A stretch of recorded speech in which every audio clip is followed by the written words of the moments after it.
Take 7. Take 7. Okay. Welcome to RiceNoodleCinema, Rice Noodle Gang. I'm your host, Andrew.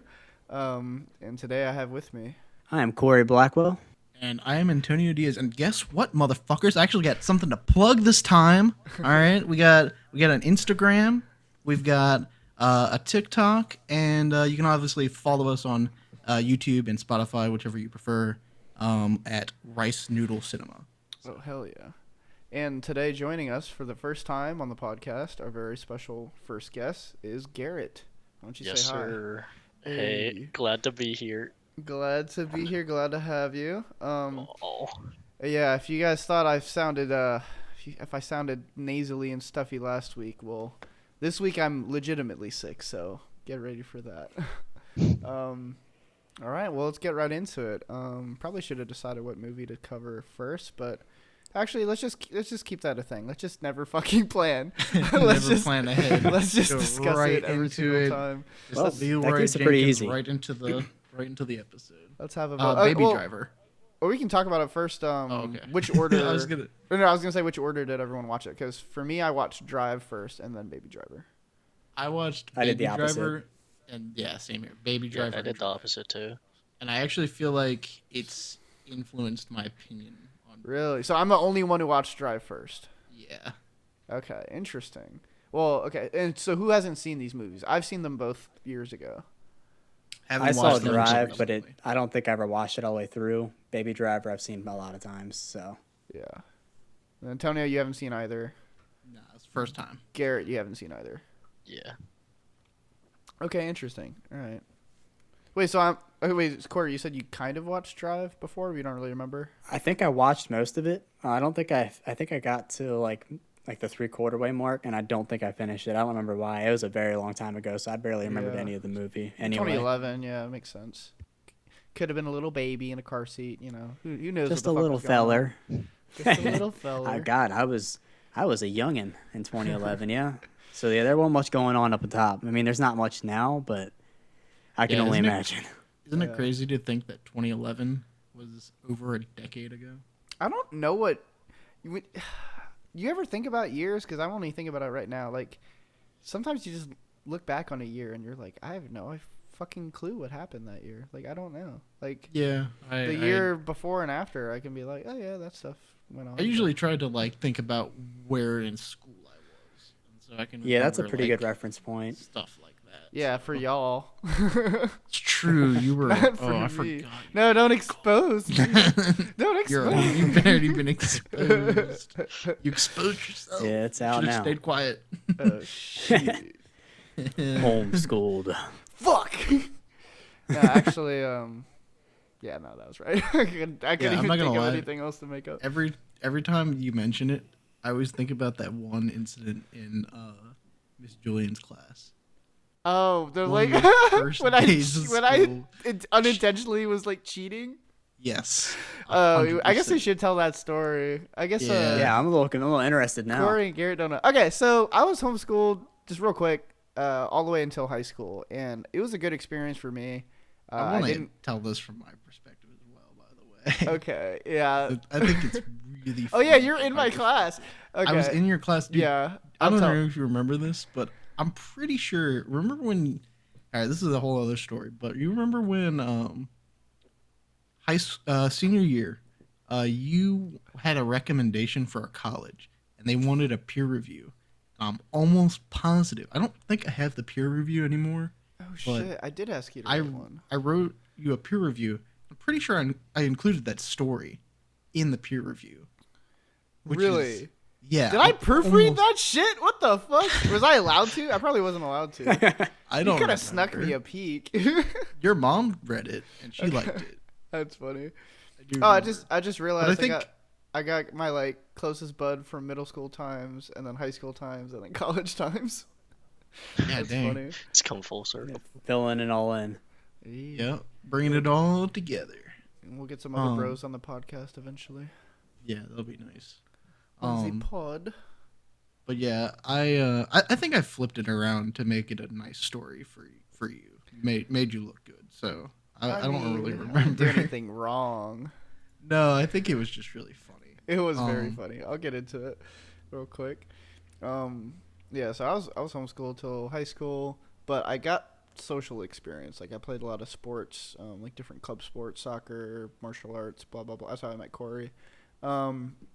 But yeah, when you think homeschool, you think of that stereotype, and that is like 98% of homeschoolers, because I met them and I interacted with them, and I was like, why are you like this? But I'm glad nobody could ever tell. Nobody could ever tell until I told them, even to this day.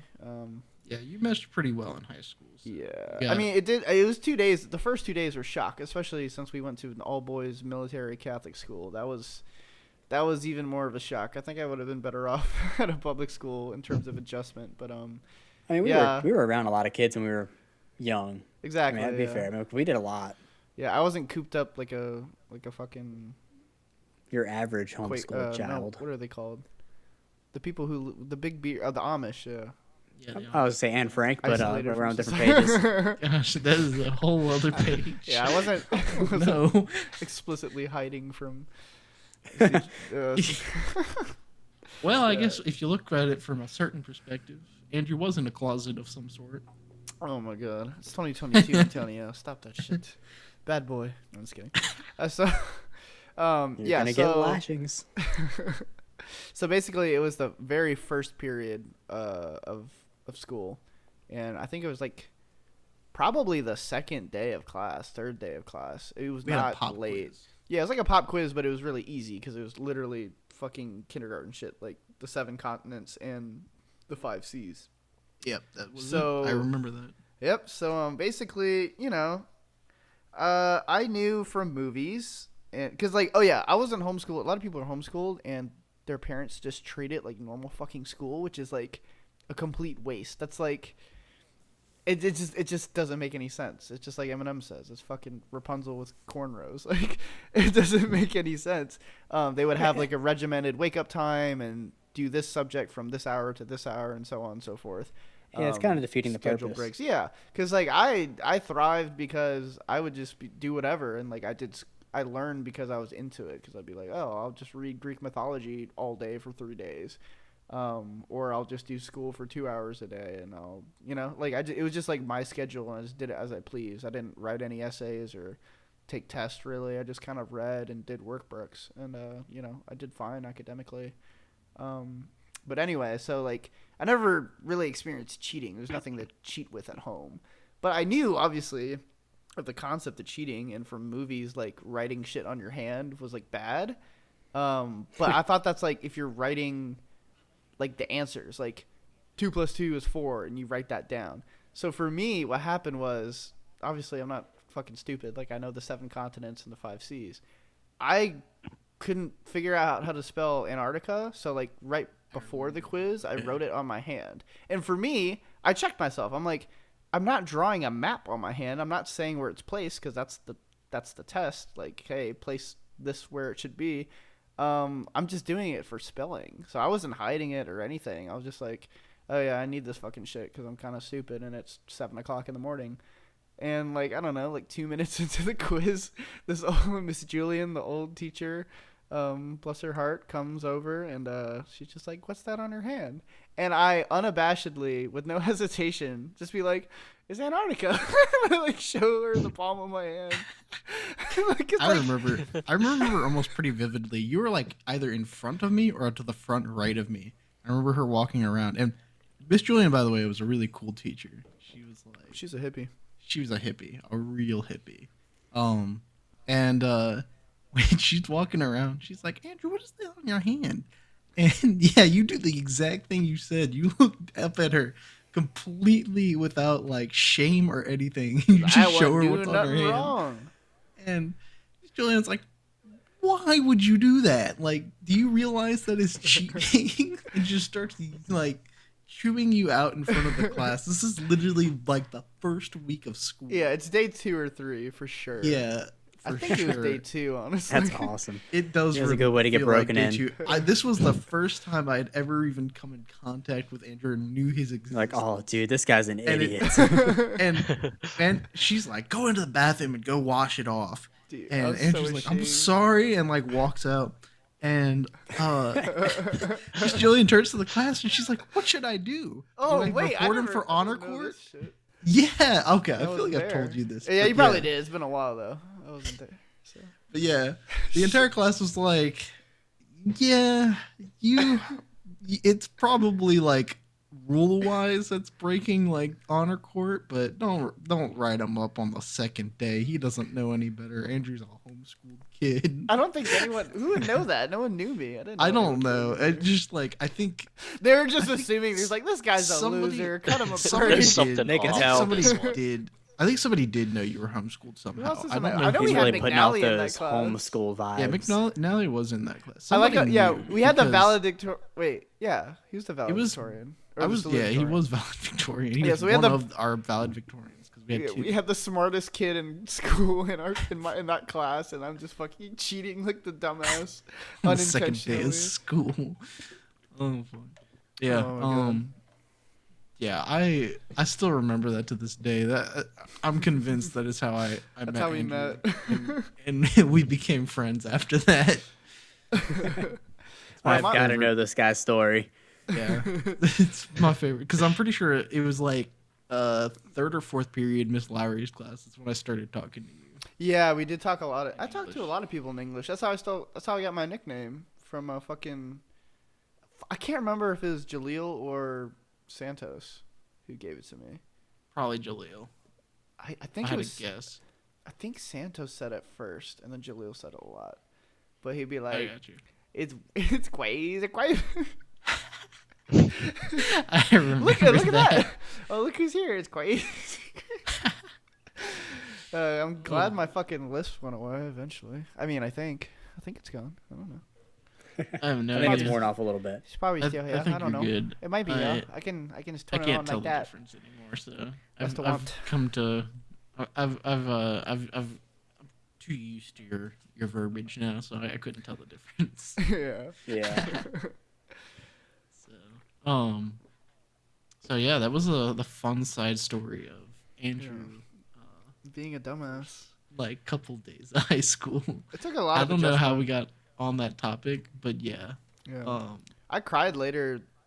I know it was the second day of school. I don't, like I said, it was either day 2, day 3 that happened, but I know for sure on the second day, like It had to have after been lunch or like during lunch, I like broke down. Like I like walked past the front desk with like Miss Autry and the Mhm. other one, and like I was just like kind of tearing up, and they like brought me in, and I was just like, I don't fucking know what's going on. Cause I think right before lunch, I had fucking Mr. Botkin, and he scared the shit out of me because I was like 1 second late.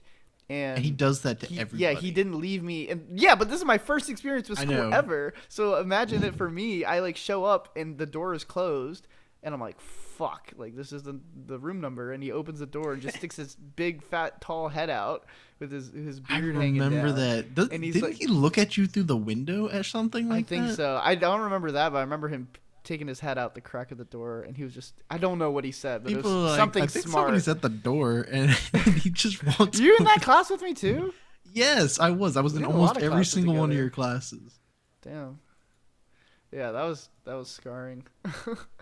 And I was just I, like, I couldn't even imagine can't fucking because do I this. remember all the way even back in like elementary school, every single year felt like a new year going to a new school every single time. I don't know why my brain was like that, but like I would just like have absolute nervous like breakdowns of like going to school because I was like, man, I don't want to interact with people. And so like I like couldn't never even had imagine. friends with school. Mhm. Yeah, so it was like weird, like, cause like coming back, like you said, like it was like a different year. It was like the same, like dude, like I was always the same people. I just never talked to them. It was like a 3-month hiatus of like friendships. The second day like school ended, and it would just come like it like instantly snap back into like, oh hey guys, how you been? Like I haven't Well, I seen you guess all that summer. was what It's was very, it's that? very weird, yeah. I guess that's what the weird thing about it was especially later on in my schooling, like I definitely had very tight friend groups, like where we would hang out outside of school and keep in touch and stuff like that. So like, I don't know where that comes from, and definitely in high school, I like outgrew it by a lot. I would more of so dread going back to school because I just don't like school. But yeah. yeah, I don't have an explanation behind that. I don't know why. Yeah. Do you have any school stories, Garrett? Any school stories? Yeah. Like involving you? Well, no. I wish, but any stuff similar to what we were talking about? Were you just No, not really. just a little saint in school, just sat down at the desk and No, I kind of climbed my way to the top of the totem pole at my high school. But then when oh I went to shit. West Point, all of that went to shit. Oh yeah. Wait, so you're Yeah, like bro. top dog in your high school, like Mr. Cool Guy? Not all the way through. So like ninth grade, I started up cross country so I could start Oh yes, getting cross more country, the stamina. team of jocks and cool Oh kids. yeah. Oh yeah. I should know. I did cross Yeah, country Andrew too. did cross We're country. fucking Yeah, the we were coolest. thugging 4 out. years. of If his anyone high wanted to school mess with career. us, we just flashed our calves at them. Just flex them up. Yeah. But yeah, I started that ninth grade, did that 10th grade also. I had a group of friends that stuck with me at my school from middle school, but like after the ninth and 10th grade, they kind of went off to their own public schools. Ours was a public charter, so they didn't want to wear a uniform anymore. Yeah. So our graduating size was about 67 at the end, Yeah, it's the same as um, ours. yeah. same. and Small. consisted of a lot of Filipinos and a lot of Turkish people. Interesting. So that was Nevada? like, yeah. Yeah, my school was like run by Turkish administration and stuff, so Interesting. a bunch of Where the are you teachers from? were Turkish. Nevada, Las Oh, Vegas, okay. Nevada. Oh, okay. Yeah, that's a little ways away. Nevada. Oh yeah, it's a good time. But yeah, 11th grade became kind of, I don't want to say mute, but I just didn't want to talk to anyone. I was kind Yeah. of a stubborn bitch. You're just listening to And- music and, you could Yeah. talk, but you didn't talk that much. You just, Yeah, You had my tendinitis. backpack was always not surprisingly heavy. tinnitus. Tinnitus. Oh. You had But infinite sunglasses in your pocket. oh yeah, yeah, and then Yeah. iPods on demand Yeah, there you go. Burning phone. based on whichever mood I felt. Yeah, there you go. As long as it's not pink and glittery. Oh, you make No, me pink and especially glittery. if it's pink and glittery. Wait, what is that a reference to? Was that in the movie? Baby driver. Which one is Pulls out an Baby? iPod at one point. It's like embroidered. with, Okay, I did see that, but I sparkles. like He's talking to immediately forgot Deborah? it. I like know what Yeah. you're talking about, but I swear he had like 2 different white iPods. But... No, he has like an infinite supply. Yeah, and he's got like I a don't million even think they had a iPods. big part of the movie. Like I wanted to see more like build up. Like I think each one had a different playlist on it. Yeah, because he's For like, sure. Yeah. do you have that song? Play it. He's like, not on this one. He pulled out the other. Oh, hey, one. Cory got kicked. Oh, what the fuck? How'd he get kicked? Yeah, I just Hmm. got his text. Alright, technical difficulties. Blah, blah, blah, blah. Alright, I'll invite him back again. That's weird. Did not ever happen before. That's really odd. Yeah, we have not had that problem yet. Okay. Maybe his Wi-Fi disconnected.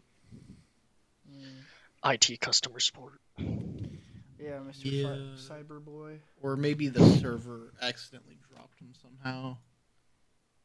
Or maybe I just cyberbullied him so he would get off. I'm the new. There's only room for 3 in this pod. And One of you's gotta go. If I'm gonna. You're back. Can we hear you? Yep. Oh, all right. Okay. Technical difficulties are over. was weird. Okay. you got You know what DDoS attacked by Yeah. Did you get swatted? aliens. Dude, I did. Dude. That was wild. I felt like the guy from the first Terminators movie, like the hacker kid, and they like jump him. Oh yeah. Oh yeah, we gotta I watch. think I was like, "Shut Terminator. up, Grandma." I just finished watching Terminator 2. I would very much like to go back to watch. Yeah. We'll do that soon. That's a good one. But okay, yeah. So let's, we should get right into the episode. let's get into it. Well, it sounds like you guys want to talk about Baby Driver, so Yeah, we'll do Baby that. Driver. Yeah, might as well get Kinda. started there. I I have like 0 notes. I have like 5 lines of notes. Because it was just so nonstop and entertaining. I just didn't even have time. I mean, I could have, like I've seen it before. I could have multitasked and wrote down notes, but I didn't have anything to say. I was just like, this is so good, I'm gonna remember it. Like I didn't feel right, the need right. to take notes.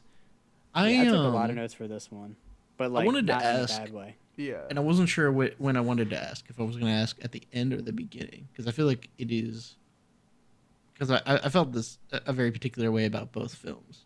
But if you had to choose between one or the other to rewatch, which one would you watch? And you could only pick one. Baby Driver. This one, 100%. Baby Driver. I feel the exact same way. Garrett. I feel like Drive, just because like it was a lot shorter than I expected. Like when I went to check how far into the movie I was, it was like almost already done. I think it was the And I standard feel like like- hour 40, right? Yeah, They're but actually I about don't the know. same exact length. It's not like the actual like, story itself just being like, feeling shorter. Yeah, Yeah, Baby I don't Driver was know, only 10 minutes longer. Hour 52. Yeah.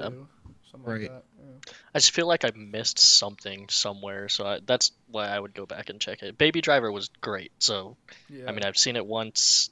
Do I need to see it again? Probably not. Will I? Yes, but few years down the road, because it's very Yeah. charming. It's a very charming movie. it is. Yeah, I don't- and we can get I right don't into know. it too. Like the very first scene, the fingerprinting of the car, that always bugs me.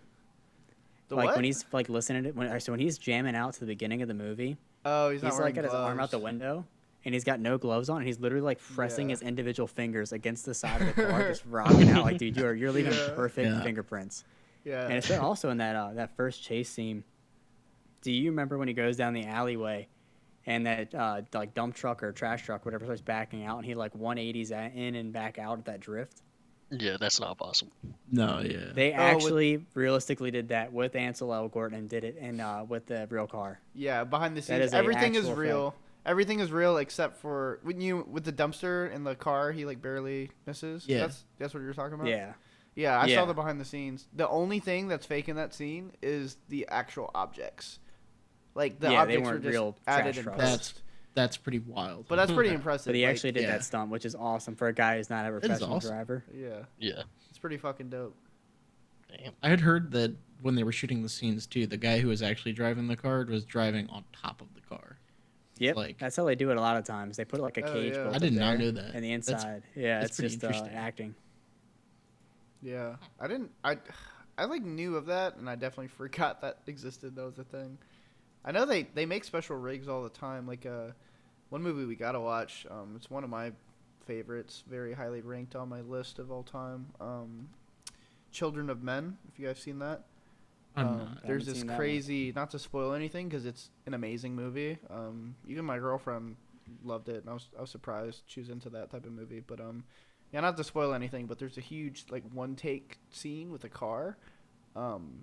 It probably goes on for like 6-7 minutes, and if you watch behind the scenes, it's crazy the amount of coordination they did, all the hidden cuts, the different. Because not only did they have like a cage set, they had to keep switching back and forth from using the cage rig to show all the actors inside, but then there'd be times where the camera is like on the outside of the car, so obviously the cage can't be there, and it has to be a normal car.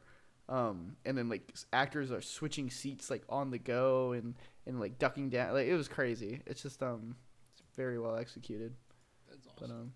but yeah, and not to compare Baby Driver and Drive, because I know we like to kind of talk about each individually, but that was one of the things I noted with Drive. I was like, his outfit is so extra because he's got the very cool badass jacket and then the driving scorpion gloves. But I was jacket. like, no, the driving gloves make sense, like no fingerprints. So I was like, yeah. So I didn't even notice Yeah, about Baby Baby Driver. has him for one of the like the middle heist. Yeah, And because then he he gets just he gets tosses 'em. he gets gifted it by the guy. I guess I wasn't really looking more towards the Mr. logic Pedo. when I was watching that film. I was looking more at like plot wise, which one I liked more, and I feel like because I like you said, we don't really want to compare the two films, but I also think that I impacted mean, I think we can my. compare sometimes, especially when I feel like it we impacted literally my- paired them my viewing. together. I felt like it impacted my viewing of Drive because I had watched it after Baby Driver, and I felt like the movies were. I know that they're not the same. Obviously, the plots are very different. The tones are different. The characters are different. Aspects of the story are different. But I felt like they were very similar movies in a lot of ways, and I just wanted to compare the two while watching the second Yeah. film. Yeah, I And think they definitely follow a very similar path. It's like this like a very similar story arc, but with very different like minute Outcomes. like details in the story, And kind of details, with yeah. outcomes and details. Yeah, Yeah. So especially towards the end of the films, they both deviate heavily from each other. But towards the beginning, the setup is almost exactly alike in a lot Yeah, of they ways. both start with a heist Yeah, and a and getaway. I think it's really interesting because being able to see that duality of like Baby Driver is a very light, oh well, not I wouldn't even say lighthearted film, but it has aspects of humor in it, Yeah, and a lot Edgar Wright, more. of course. It reminds me a little bit more of a slightly darker Ferris Bueller's Day Off kind of vibe. I don't know if you guys got that same feeling about it. I can see that. I'm not. Yeah. Yeah. Ferris Bueller is not as ingrained in my DNA as it is with most people. I saw it when I Right. was a lot older, and I think only once. I've only seen it but- once. Yeah, I've only seen can, it I can once. see that. Yeah, But I Kinda also the free very much spirit. Like that movie. So, Yeah.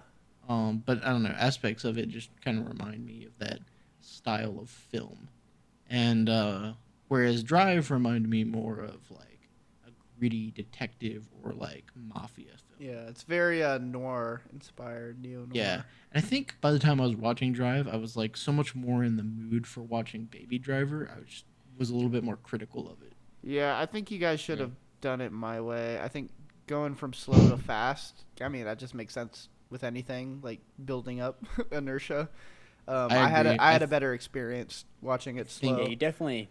It feels like you hit a First. brick wall when you go between the two the way we did. Yeah, because Yeah, there's so definitely that is much. one thing that's very well noted. Yeah, Drive is a great movie. Oh, we'll get into it later. It takes its time, and it's very brick wall is a good example. What's It's- funny is when I typed in Drive into the search bar to rent it, the both movies came up, and Baby Driver actually came up first before Drive Yeah, for some reason. I guess because More the search popular. algorithm. Yeah. Well, It's also newer, it's more popular. Yeah. yeah, and it might also be because it's alphabetic, so it starts with B. Yeah. instead of, yeah. Which I don't know if that's necessarily true, but I was just like, all right, well, I guess I'll rent Baby Driver first since it came up first. And so that really dictated my order. And yeah, I think you're right. I think if I had watched in a different order, I would not have been critical watching that film. I think hindsight, I like Drive a lot, but also I just generally like the plot of Baby Driver a lot more. Also, I don't know why, but I think both films had like a lot of subtle storytelling and stuff like that in it. But I think I picked up on it a lot more in Baby Driver than I did Drive. That is one of my favorite things about that movie is how many little bits and pieces of like just little hints, I guess, towards like where the story's going, what's going on. Like if like when you get the symbol of the movie when like the screen comes up for that, like there's Did you guys road notice lanes that? in the Oh off yeah, the yeah. building. That was nice. Right. touch. As well as a Oh. lot of the music. Like I mean, all the music portrays. I mean, it's obviously like his emotions and stuff too. But even the actual background music goes into it. Like I have one from later in the movie when he's trying to get away with Deborah, and like but then they get told they're getting locked in for the night, and he's got like the song comes on. It's like nowhere to hide, baby, and nowhere to run to, and all that kind of like it's really Yeah. cool how they incorporated like a lot of just it's like details. If you just weren't listening to the actual music and just use it as like background filler noise, you wouldn't really pick Right, up on it. there's but- actual purpose, and I think Yeah. that it's really Yeah. interesting too. I don't know if you guys noticed this, but there was a lot of like subtle ringing in the film. Yeah, I was about to get into Yeah. that. Like the consistency of, like you said, Corey, the music not only fitting the scene's tone, but also like having meaning with the lyrics and the vibe of the song. But just how consistent they made everything. Like when John Hamm's character Buddy like shares the earbud with him, like how the sound just slightly changes, or when the earbuds get ripped out of his ears, it just goes straight to ringing. That happens a couple times in the movie. There's a good amount of diegetic scene transitions. That actually happened in Drive too. Right. But well, yeah, did you- it was really good. so I'm saying interesting. Apparently, if you listen to the movie with earbuds in, it's got the dual like headphone like thing. Stereo, Or yeah. switches Yeah, between stereo the kind of sides. thing going on. So when like a left earbud gets ripped out of his ear, it's the left ear that you stop hearing the music in. Oh yeah, it actually did this. So I have surround sound, and it did that with my speakers and Oh, stuff that's too. awesome. Where it would Yeah. cut half my sound bar and stuff. The other and thing it's I like, "Oh, noticed that's kinda too was I don't know remember if it was before or after they brought up the fact that he had tinnitus. Or it might have even been before, and I just never noticed it. And then I realized after they brought up that he had tinnitus that there was parts where the music wasn't as loud and I can hear the ringing. Yeah, just like barely bleed through. Yeah, and I was like, whoa, that's really interesting. So I feel like they were really going for this movie is shot from the sound perspective of the protagonist, which is like really bizarre and kind of unique for certain films. Like it really gets you into the psyche of the main character. Yeah, it's a lot like you guys were talking about the subtleness of it, and like it's a very unsubtle movie In a lot because of it's ways. so heavily stylized, but like in a way it retains it's subtle in a different way. Like if you look at the train sequence from the other Edgar Wright film Hot Fuzz, like when he's if you guys have seen that, you can just look up the YouTube video. It's a great scene. Great example of interesting filmmaking, taking something that's usually a stereotypical, like a character is moving from one city to another. Let's do a bunch of helicopter flyover shots and play a random song and just watch a car drive for like a minute and 30 seconds. You know what I mean? But like the editing in that scene is stylized and there's jokes in it because of the comedic timing. But it's also just good storytelling, and it's the same case for this movie. I forgot what I was gonna say. So. Yeah, I think I don't know. It's like you said. There's a lot of like interesting, subtle narratives. In a more serious film, you would pick up on that more immediately. But I think because it's a little bit more lighthearted and over the top in certain areas. I mean, not even saying that it's all just lighthearted. There's definitely moments where I honestly felt like it was more intense and suspenseful in Baby Driver, which I consider more of a lighthearted, slightly comedic film than Drive. I felt like I had more suspense in Baby Driver than I did. Yeah, Drive. I think I know the reason behind that. What do you think? So I think the reason why is, first of all, I mean, John Hamm, really great actor, good performance, but Jamie Foxx like especially stands out like he does in every movie. He was awesome. Holy shit, is he convincing? Yeah, like he's just scary in this movie, despite and like you just believe every word he says. It doesn't sound like dialogue written on the script, and it's just that's not how he speaks in real life at all. But I think it's because you spend time with these characters. You start the first heist with John Hamm's character and Darling. right. And then the second heist is Jamie Foxx, and then the third heist is them both back together. So you spend a lot of screen time watching these characters and getting to know them. So when they flip the switch and it's time for them to do something bad, something that's going to threaten the interests of the main character, you feel it. In Drive, it's like they're like there's the two different mob bosses, one's higher than the other, and you kind of see them. They don't interact with the character. So there's not really that personal connection. There was that one scene where he meets him at the racetrack. He never even meets the Nino guy, the main guy. Right. And they're really not in the movie that much. So it's like they're not. They're kind of just stand-ins. I was wondering. They're not characters, really. Right. Something I was wondering in the very beginning of the film. Now I don't know much about the fact that it's a book adaptation, or based off of a book that was written. Oh yeah. I wonder if that had any impact on why the story didn't have as much impact.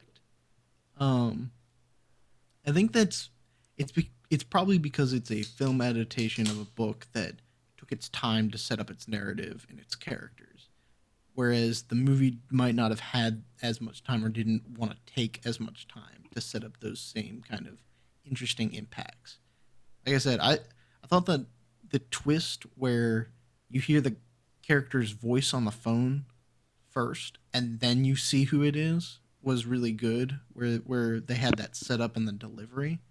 And I genuinely didn't even see it coming because I was just like, oh, this is some random person, some random villain. No, it's connected to these characters you met early on, but like you said, we didn't really introduce or have any like meaningful interaction with these characters. For the most part, they're like kind of people that you would, or characters you think you would just forget. I didn't even realize they were mob bosses until the twist where it's like, oh, he's actually the villain. Yeah. Of the film. I was like, oh, they're mob bosses? What? I was so confused. And I think it's something to miss. They definitely like made it. They definitely said that they were through, the scenes. But yeah, and maybe you just it's had to weird pick up because on it. what's something strange is that in with Baby Driver, when I first started the movie, I was doing things around like my room, like cleaning up and doing my laundry and stuff like that. So I wasn't really invested in the film until like after the first scene. Not necessarily completely uninvested, but like what I'm saying is like I was a little bit less aware and I wasn't watching as intensely as I was watching Drive. When I watched Drive, I watched it at like 6:30 in the morning when I couldn't sleep, and I was just like, screw it. I'm just gonna watch this film. It had my complete and total undivided attention for the entire duration of the film, and I still didn't pick up on that. Maybe I'm just stupid, but it just I don't know. Yeah, it's very very possible. But I feel like I don't Drive is a know. very subtle movie. it's true. Yeah, I don't know if you guys have anything to say about it. I feel like we've been comparing the two films. So. Yeah, we should try to. Yeah, I mean, we stick can to just Baby kind of Driver a little we bit can more, dive move back through into the plot. Baby. Yeah. Yeah, I like the infinite sunglasses that he keeps on him. That's kind of a weird one. They don't really ever explain why, but I guess you kind of get it when they always keep getting smacked off his face. Yeah. It's 'Cause, like, it it's makes great sense why he- personality Yeah. for this type of film. It's way to It builds you up drive as- that person. Yeah, it character. doesn't really matter if Yeah. it makes too much sense because like the multiple Oh, no, it's iPods just make funny. sense because he needs his full library, so it makes sense. Yeah. He's got more I than think one. I think it makes sense for his Sunglasses. character It's like why? because it's goofy and I mean, I guess Baby He's is like goofy. an I mean, unrockable little kid in a Yeah. bad he way. goes by the name basically. Baby. Like that is silly as fuck. Okay, Um, this is something I never really understood. At the end of the Yeah, go ahead. movie, when they like start talking about his actual name, and they're like, "Oh, I didn't know your actual name was Miles," right? Like, right. do you think he remembered that his name was Miles, or do you think he's been going by Baby for so long that he doesn't even know? I don't think he knows. I think Okay. he remembered because he wasn't when he was reading that letter or whatever. He didn't really seem shocked by that information. Yeah. I don't know. We never get to see the court where his name Yeah. is revealed, so I don't think. I don't think it. Yeah, it's hard Well, to say. because they never imply Maybe- he has amnesia. He has some PTSD around his. He has got trauma from his parents arguing and stuff, and obviously like PTSD from the accident. But I don't think Yeah. they ever imply that. Yeah, he I mean, has that's probably gonna be all amnesia. pretty regressed. Yeah, I mean, I mean, he's still really young too. Like, I can tell you, I don't remember much from being like before 10 years old. And he was like Yeah. 7 in that scene, if not Yeah. younger. Yeah, True. exactly. So I mean, and then just getting thrown into this world. I mean, I'm assuming like you'd be pretty messed up having to be like a mob getaway driver at the age of like 12. Yeah. So when did he start working for him? Because he stole his car. It's and he never got really caught. established. Yeah, it says relatively that, early on because he basically explained that at some point when he was a kid he was jacking cars and he just happened to jack that dude's car. Yeah. Yeah. That dude saw him do it and let him do it, and then came back and was like, listen, you're gonna work for me and pay back what you owe me.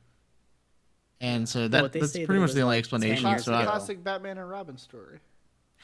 So they say like it was 10 years ago for that like the ghost of 95 or whatever they called it. That like where he evaded the cops. with, Yeah. like, I think that all was the lights specifically connected. talking about him jacking cars and evading cops when he was like 12. Listen, because I mean, he's like between 21 and 24 in the movie. Because I think they're like when they put out like the APB form, that's what they hit for, and he's Right. able to drink at that restaurant. So I mean, at least that puts him around 11, 12. So you can imagine he's probably driving for him a little after that. Yeah. Probably If when he was not a then, I don't teenager. know. Yeah, like 15 to. Yeah. Yeah. I can imagine in a realistic setting, it would be very difficult to get a crew of hardened criminals together To have a get- 12-year-old. get a Yeah. driver to be a They already don't 12-year-old. want to work with him now as an actual. Maybe he was adult. just a mature looking 12-year-old. He I just mean, always He's not looked really that a way. mature looking adult. This is true too. He looks like he's Hey, 15. you True, can't his make name fun is of him. Baby. He has cancer. I'm He not has making cancer, fun. or Oh. whatever it's Oh. called. This is a wrong movie. Nice. He has he's got the little medical nose nostril plugins, and he falls in love. And yeah, it's the only It's other wrong movie I know movie. him from. No, it's this movie. They like Oh, lay on their he's back. Oh God.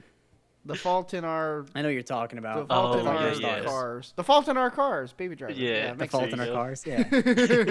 Excellent, breaks down. excellent. Excellent. Dude, it's I've it's, never origin it's not story. leukemia. It's not cancer. It's something else. I don't remember. I never watched the movie, but I just. That'd be something I'd have to ask Erica. I don't know. She No knows. I idea. think she likes that movie. You should ask her if he's. Do you guys think he's attractive? Who? Until I Elgort? don't think he's a Yeah. bad-looking dude. If I had His to- if I name had to is make my ugly honest as opinion. fuck. Yeah. His name is terrible. Yeah, I can't Yeah, imagine that's- moaning that in bed, bro. Like, Oh, Ansel. Elgort. oh, Mr. Elgort. I'm gonna Elgort all over you. Yeah. But Dude, I want your hands all over my nuts, girl. oh Oh, yeah, that one was a stretch. Yeah, that's a stretch. yeah, yeah. But yeah, he's a strength. He's. I mean, baby is appropriate. He's definitely got a baby face. He's not a bad Yeah. looking dude, but it's interesting. Well, He's interesting. Okay, but compare him to was- Ryan Gosling. Oh yeah, he's fucking ugly. Oh, yeah. Oh fuck, Cory got kicked again. Oh. Alright, the show will go on. You guys keep talking while I invite him back. I don't know what's going on. Yeah, it's really odd. Hey, There's a audience, we're bug. professionals. Can't you tell? We're definitely very good at this. And we're all Yes. in the same room. 100%. That explains How- why. Definitely not scattered across the country. Yeah, definitely is not 100% West Coast, East Coast, Yep. down south. Professional studio. At least two of Doing y'all, it. two of y'all in the same state, but not even close to each other. You guys are good. Wait, who? Cory and Antonio are about like 2.5 hours from each other. Oh, gotcha. Yeah. I thought you So were yeah, hinting at that's the someone problem. else I'm living taking in all Vegas. of I'm taking all of Corey's bandwidth, and so, and so Yeah, you just- therefore Your PC sapping build. up all the internet. Your in, PC build is just Virginia. too elite. Oh, It's whoops! just- I just doxed myself. Oh. Actually, I live in. His address is. Actually, I live in West Virginia. Oh yeah, yeah. No, I do not have intercourse with my cousin. The cringe one. Hello, hello. What's up, Corey? Hey, I'm back. Is your there we go. is your dog just chomping on the Ethernet cable? Dude, no, I don't know what's going on. I hotspotted to my phone now. Okay, that's weird because it didn't That was happen strange. at all. We had no issues the first podcast. We had no issues recording gameplay. We shot today. that entire video earlier either. Yeah, that was too. like I a don't good know. hour and a half. I don't know why it's unhappy today. You Whatever. don't like you. It doesn't like me. But oh yeah, we waited for you. We just I don't even know what we talked Oh, about. did y'all hear me said, get kicked? We said Yeah. some bullshit. We just noticed your name disappear and shit. But yeah, I didn't feel notice like the first the, time. especially the ending to Baby Driver though, is like very suspenseful. I enjoyed a lot of it. Dude, Every- I've seen it. Well, yeah, you go ahead. I've seen it From- before, and I was caught off guard. I forgot how it ended. I was like, "Oh, the movie's ending," and then I was like, "Oh, it's not over yet. What the fuck?" Yeah. That scene where he just snaps in the car and drives forward into the dump truck and kills Oh, Jamie yeah. Foxx's Holy character. shit, yeah. Yes. Holy was a shit! big I boy was play. not expecting that. I was He like, told me to "God drive. damn." Yeah, I moved. Like, he wanted me to move. I moved. Yeah. Bro, That yeah. entire after that point of the movie, it just It changes becomes and it's so it's like intense. The Mhm. whole it's movie. yeah, it's wild.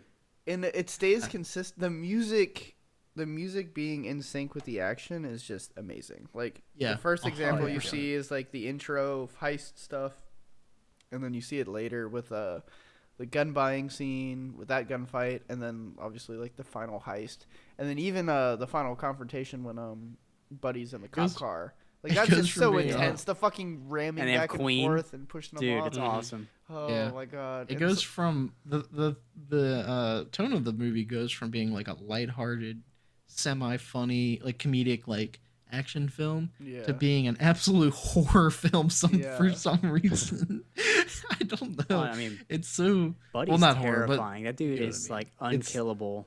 it's like a straight thriller. Yeah. Like, yeah. Oh, Buddy? Yeah, that Dude, dude is Buddy hunting is you. resilient. yeah. That man's got 9 lives. I 100%. guarantee he's still He not used- dead. Dude, he had All some of them. killer one-liners too. Where Yeah. did you get shot? bop bop right there. Yeah. He said, I forgot the other one. I was about to say it. He had another good line earlier. There's so many, Yeah, there's some. especially the lines Yeah, he he's talks just- to Baby. Like his lines to Baby are fucking crazy. Dude, The he got dialogue- He's a along with well-written Baby character. so easy. Like Yeah. no one was giving Baby even the time of day, but he sat down with him, talked to They're him about music, vibing. and by the end of the movie, he's trying to kill him. Yeah, Yeah. they're Yeah. vibing. And it was a very natural That's, progression too. Like I don't know. It Yeah. made sense. Yep. It Yeah, I mean, the second Darlin dies, If it's like anything, the switch it is felt- flipped. It's crazy because honestly, I thought that Jamie Foxx's character would be the final like villain. Like he would be the hardest to get rid of. Yeah. And I actually really like the fact that it wasn't his Switched it character. up. I liked Yeah. how I forgot how the boss Kevin Spacey, pedophile, sacrifices himself at the end. Like that was, Yeah, that's a I- pretty good that character caught me arc off too. You guard. actually He was see that just he like- cares about Baby. yeah. He was just like, this fucking kid. I mean, Yeah. known him for a Oh, while. look at I've you been two in love. lovebirds. Yeah, that was fucking badass. Yeah, And I he just- flipped the switch so fast. Yeah. I love how Yeah. brutal his death is. Like it's the finale is so long and it just keeps it coming. Like the chase scene where he's running in the park and like there's just so many. The before the heist when he warns the fucking postal lady to not go in and then Yeah. immediately she comes back with a guard and you're just like, oh no. But yeah, especially the end when Kevin Spacey fucking shoots those three guys. He gets shot and you're like, he's all right. Like he got shot in the shoulder or something. And then he's saying his line. He just gets fucking back blasted by so many fucking buckshot. Like, oh my god. And then he Yeah. he gets run over by the car like 3 times. yeah, Oh, yeah. brutal.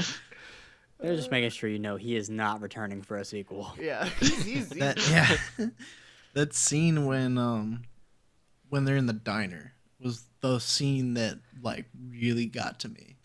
Where Going with all four of them sitting down. yeah, where they're sitting in the diner is like a complete and total reversal of like earlier in the film. It was like probably one of the most intense aspects of the film. Yeah. Why do you guys think The- he Oh, yeah. didn't tell them that like he didn't just say like, yeah, it's my girl, like He didn't want Probably them because to he was don't worried know. that they would come after him for some reason. just I guess He you was just worried about his personal life and yeah. his. You still want to uh, expose Well, he's any been looking for a leverage. way out too. Yeah, Yeah. they don't. Yeah. They, you don't want to have anything hanging over He you. does. and He wants they to don't be even use holding their the real cards, names, not so. them.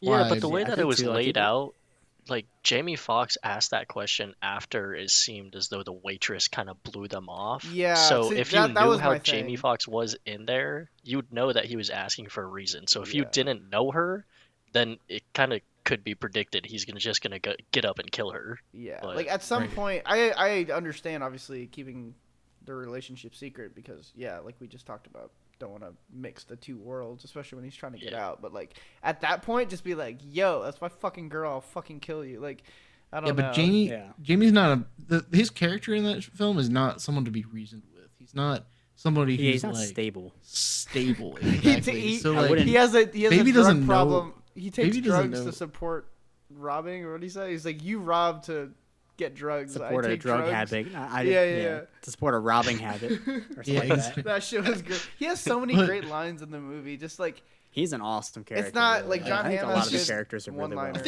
I think I felt that where like Jamie's just such his presence in that film is so intimidating. You don't really know what he's gonna do. Like that whole thing where they were buying weapons beforehand, and he just goes off and kills the cops because he's like, yeah, I remember this guy picked me up, and it's like you just never know what he's gonna do. Even though like what you want to bet? You want to stick a gum? Dude goes and robs a store and kills a dude. Like Jesus. right, yeah, and takes the entire thing a gum canister. Like Yeah. he's so insane and erratic, you just have no idea. Like that's why I really was convinced he would be the last villain standing. yeah. Uh, I think that but was yeah. a purposeful. That was a good misdirection. changing of 100%. yeah. Yeah. What's it called? Oh, whatever. I can't think of the word. You know. Kind what I of mean. shifting the antagonist over from Changing being him because he's been yeah. Because Buddy, you've seen as like a friend for most of the movie. If He's actually anything, kinda that's- protecting him. That's the reason why Buddy makes a better villain. Yeah, it made more sense too because it's like, Yeah. yes, Jamie Foxx's character is erratic and crazy and very violent, but like, what motivation Buddy's thought would out he and have? like Yeah. His motivation would be, you fucked up the heist, I'm gonna kill you. John Hamm's Right. character is like, you fucked up the heist and you got my girlfriend killed. So he's got more. He just objectively has more of a reason to go crazy, go John Hamm on him. One of my favorite things in the movie too is when you look at all the tapes, dude, they all have goofy names. One that always stands out to me is Mozart in a go-kart. Yeah. I don't know if you guys Yeah, looked at I it really once. wanted They're to all play really I that remember funny. that. That'd be sick Yeah, if, I don't know. because a lot of them, not even a lot, I'm pretty sure all movies and TV shows, once they wrap production, they sell off all the props at auction, so people buy them for thousands of dollars. That'd be cool if like they sold the tapes, but each tape wasn't just like a prop, like they actually had like little snippets Yeah, of music on songs. tape on it. That would That'd be pretty sick. awesome. Oh, man, I looked that up. That'd be pretty cool if that was true. But yeah, I liked how the tapes came back to play later on in the film. Because I was like, even in the beginning of the film, I was like, man, that seems really odd for him to like record, like people, you know, who are part of like the underworld, and put them in a mixtape. Like Yeah. that's really suspicious. That's like something that he might get caught with later on in the film, and it happens. Yeah. It was really good though too, because Yeah. you know when he's going out, obviously we the audience know he's gonna go pick up Deborah and Right. duck out of there. So when he gets caught sneaking out, you're like, fuck, like he's gonna force him to go to the diner, and I'm like, no, they don't know where he's going. He can just say Right. like, I'm going to get coffee, and they go to fucking Starbucks and come back. But so you're like, what the Yeah. fuck's gonna happen? And then that pops up, and you're like, shit, fucking Right. Joe. I love Joe too. He's such a sweet man. But, Right? Yeah. So one thing, I don't know if you noticed it in the movie, any successful car they drive, like anything they get in and they stay in and it gets them away from anything, is red. If it's not a red car, it gets trashed at some point or ditched. Really? Oh, I never even noticed that. shit. Yep. If you go back and watch it, like the WRX in the beginning is red. So they start the second heist off in that like avalanche or whatever. It's tan. Mm. They ditch it halfway through, get into a red SUV when they steal the one with the kid in it. It's a red car. Then later Remember on, like, that? Okay. Their first car is like silver in the last heist, and then they jump into he ends up in the Hellcat, the red Challenger, and he gets Mhm. away. Yeah. Yeah, dude. Or he has Everything they get into. I just realized there's a transition because he has the blue car. So after he runs through the mall and changes his disguise, he hotwires the blue car, smashes that to pieces, steals the old lady's car, which is purple, which is a mix of blue and red. Oh, yeah. That's before he gets Then he into gets the in the fucking Hellcat at red the challenge, end. the red Hellcat. That's whoa! He went from blue to a lot of- purple to yeah. red. Yeah, That's fucking that's nice. sick. Wow, That's I awesome. did never not noticed pick up on before. that. That's pretty cool. I did not pick up on that Yeah, either the until red you thing is just always explained pretty it. cool. That's dope. I will man. say, seeing the WRX, my dad had a WRX. It's a fucking fine ass car. What brand is that? I don't know what I've you're got a talking about. Subaru. Subaru. I've got the exact same Oh, car, yeah. just not as cool, non-turbo. I remember being confused I because I do. saw the My logo dad and I was had- like, a Subaru? Like My that's dad had the a blue fast one getaway that was car? exactly like that car. It's like, and he wrecked it. Yeah, dude, they're really nice. I would love to have one of those. Was Especially the, the 07, the Hawkeyes. Yeah. Was your dad a wheelman? That's how he wrecked it. No. Yeah, My dad he was liked not music as cool. a lot too. Yeah. No, the sad thing is, I don't want to implicate my dad, but yeah, he liked fast cars. That's all I'll say. But he was definitely not doing anything crazy. He just happened to slide in the rain and wrecked. He wasn't doing anything in that car.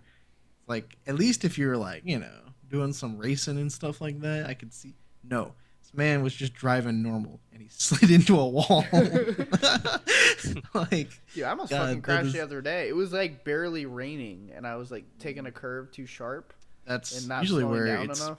honestly worse is when it's lightly spritzing or barely wet. Yeah, I was like, what the fuck? We had I that like- torrential downpour yesterday, and there was like 9 or 10 accidents in the county. It was crazy. Damn. That's crazy. Does it rain in Nevada?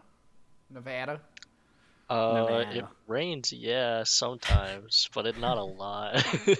You have to And do he's a just rain like dance Yeah. every anywhere in time. that four corners area of the that's just desert, right? There's no desert. They rain. get their annual rain. And they're like, oh, You guys don't know what precipitation Yeah, we praise is, the right? the rain gods. Thank you, rain gods. Thank start you, rain dancing gods, around. for blessing Everyone runs us. out of their houses, starts crying. What is it It's called? happened The again. dowsing rod. You're looking for water. Yeah, it just doesn't snow out here. That's Uh, all. Yeah. I might we'll one never day. say never because it snowed in Texas one time. Yeah. Oh, Yeah, one like time. last year. Yeah, one time. It was like a year or two ago. Yeah. Yeah, it was like a year ago. It's like a It couple had like a really centuries bad. ago. Well, the funny thing is, it's not even a. If you compare it, like that snow in Texas was like a normal snow in Virginia, which we Yeah. hardly ever get snow. It's I mean, Um, sometimes we get thick snow, but like it's usually Sometimes just it's a dust. very rare. We And got it's only wrecked really last certain parts January. of. Yeah, it's only certain parts of Virginia too that also get pretty heavy because like certain areas, like in Richmond area, like we'll get snow, but it's never anything crazy. But out where Yeah, my since I mom moved lives, up here to Nova, we get hammered. It's pretty yeah, crazy. the oh, I'm difference in, sure like, an definitely hour in drive Nova makes. and like anywhere in like Yeah, the North- DMC. yeah, Northern Virginia. But yeah, so Well, speaking of places, I'm in Georgia. I'm an hour away from where this movie takes place, Atlanta. Oh, Yeah, you there should you go go. check out the area. yeah, you should go see where. I they haven't really filmed, explored Atlanta. I heard You should it's go rob the post not office. that great. Yeah, Yeah, I mean, I hear post it's a pretty office. easy target. Not only is it It's easy, got to do money orders. not only is it easy, but also it is profitable. Yes. Apparently, I don't know. I didn't I've think a never post tried to- office would have an armed guard. Is that a thing? Like, what the fuck? Yeah, Maybe they one do, in actually. Jordan in Atlanta. From what I guess remember, at Atlanta, least. anything goes. Yeah, from what I remember, at least when I used to go to the post office with my grandfather, because that's the only way he knew how to communicate for a while. Yeah, I do remember there being like armed security guards. So I guess it makes some sense. I mean, it's basically a federal building, so Yeah. it would make Yeah. zero sense for them to not be armed and guarded. So I don't know. I don't know. If you try to send a letter without a stamp, they just fucking pin you to the ground. Pin you to the ground. They execute you on the spot. Oh, I was thinking at the end, the bridge scene where he gets out of the car, he turns the car off and throws the key off the bridge because she tried to run and he stopped her. Right. When he gets out the car and puts his hands up, I was just thinking, man, if this guy was black, he'd be fucking gunned down. I was It's actually- such a slow build up. He's just like I was- slowly walking out towards like the firing squad of cops. Not I'm just gonna like, lie. I Andrew, just want them to open my mentality fire. was like anything could happen at this point because the film had just been building up and going wilder and wilder. Yeah. So I was like, man, are they just gonna open fire on them? They're gonna be They're like gonna Bonnie Bonnie and and Clyde? Clyde. I was so expecting that. I'm sorry, but I really was. I was like, dude, they're gonna kill him right now. I did Bro, not not expect only him to that, just go to but prison. When they started arresting him too, she jumped out the car. Yeah, I And know. I I started thought they thinking were they were gonna- just gonna fire on her How while I wild well, they did watched say it they have did say in the been. news reel that she was a hostage, potential hostage. They were like Yeah. potential Yeah, female hostage true. with the suspect, blah blah blah. So But how wild it would have been, he's getting arrested and she just gets gunned down in front of him. That's how the movie ends. There's no like court That'd be case pretty- or that'd be anything. She pretty just bad. dies. I will say that's one thing. Like you draw conclusions between the two movies and comparisons and stuff. The women between the two, Deborah, instantly ride or die chick. They've known each other for all of a week, and she's ready to go like just run across the country and Yeah, get I this was dude thinking out about of that whatever is too. going Right. on. Yep. like the time that they meet and they start flirting, they don't even have a first kiss till like the fifth, sixth, not sixth, maybe like fourth or fifth. It's like the third interaction. date. Yeah, something Yeah. like that. But yeah, the time between when they meet and that phone call, he Completely makes, and he's unrealistic. like, "Hey, just me and you." First of all, that was smooth as fuck. That was really good.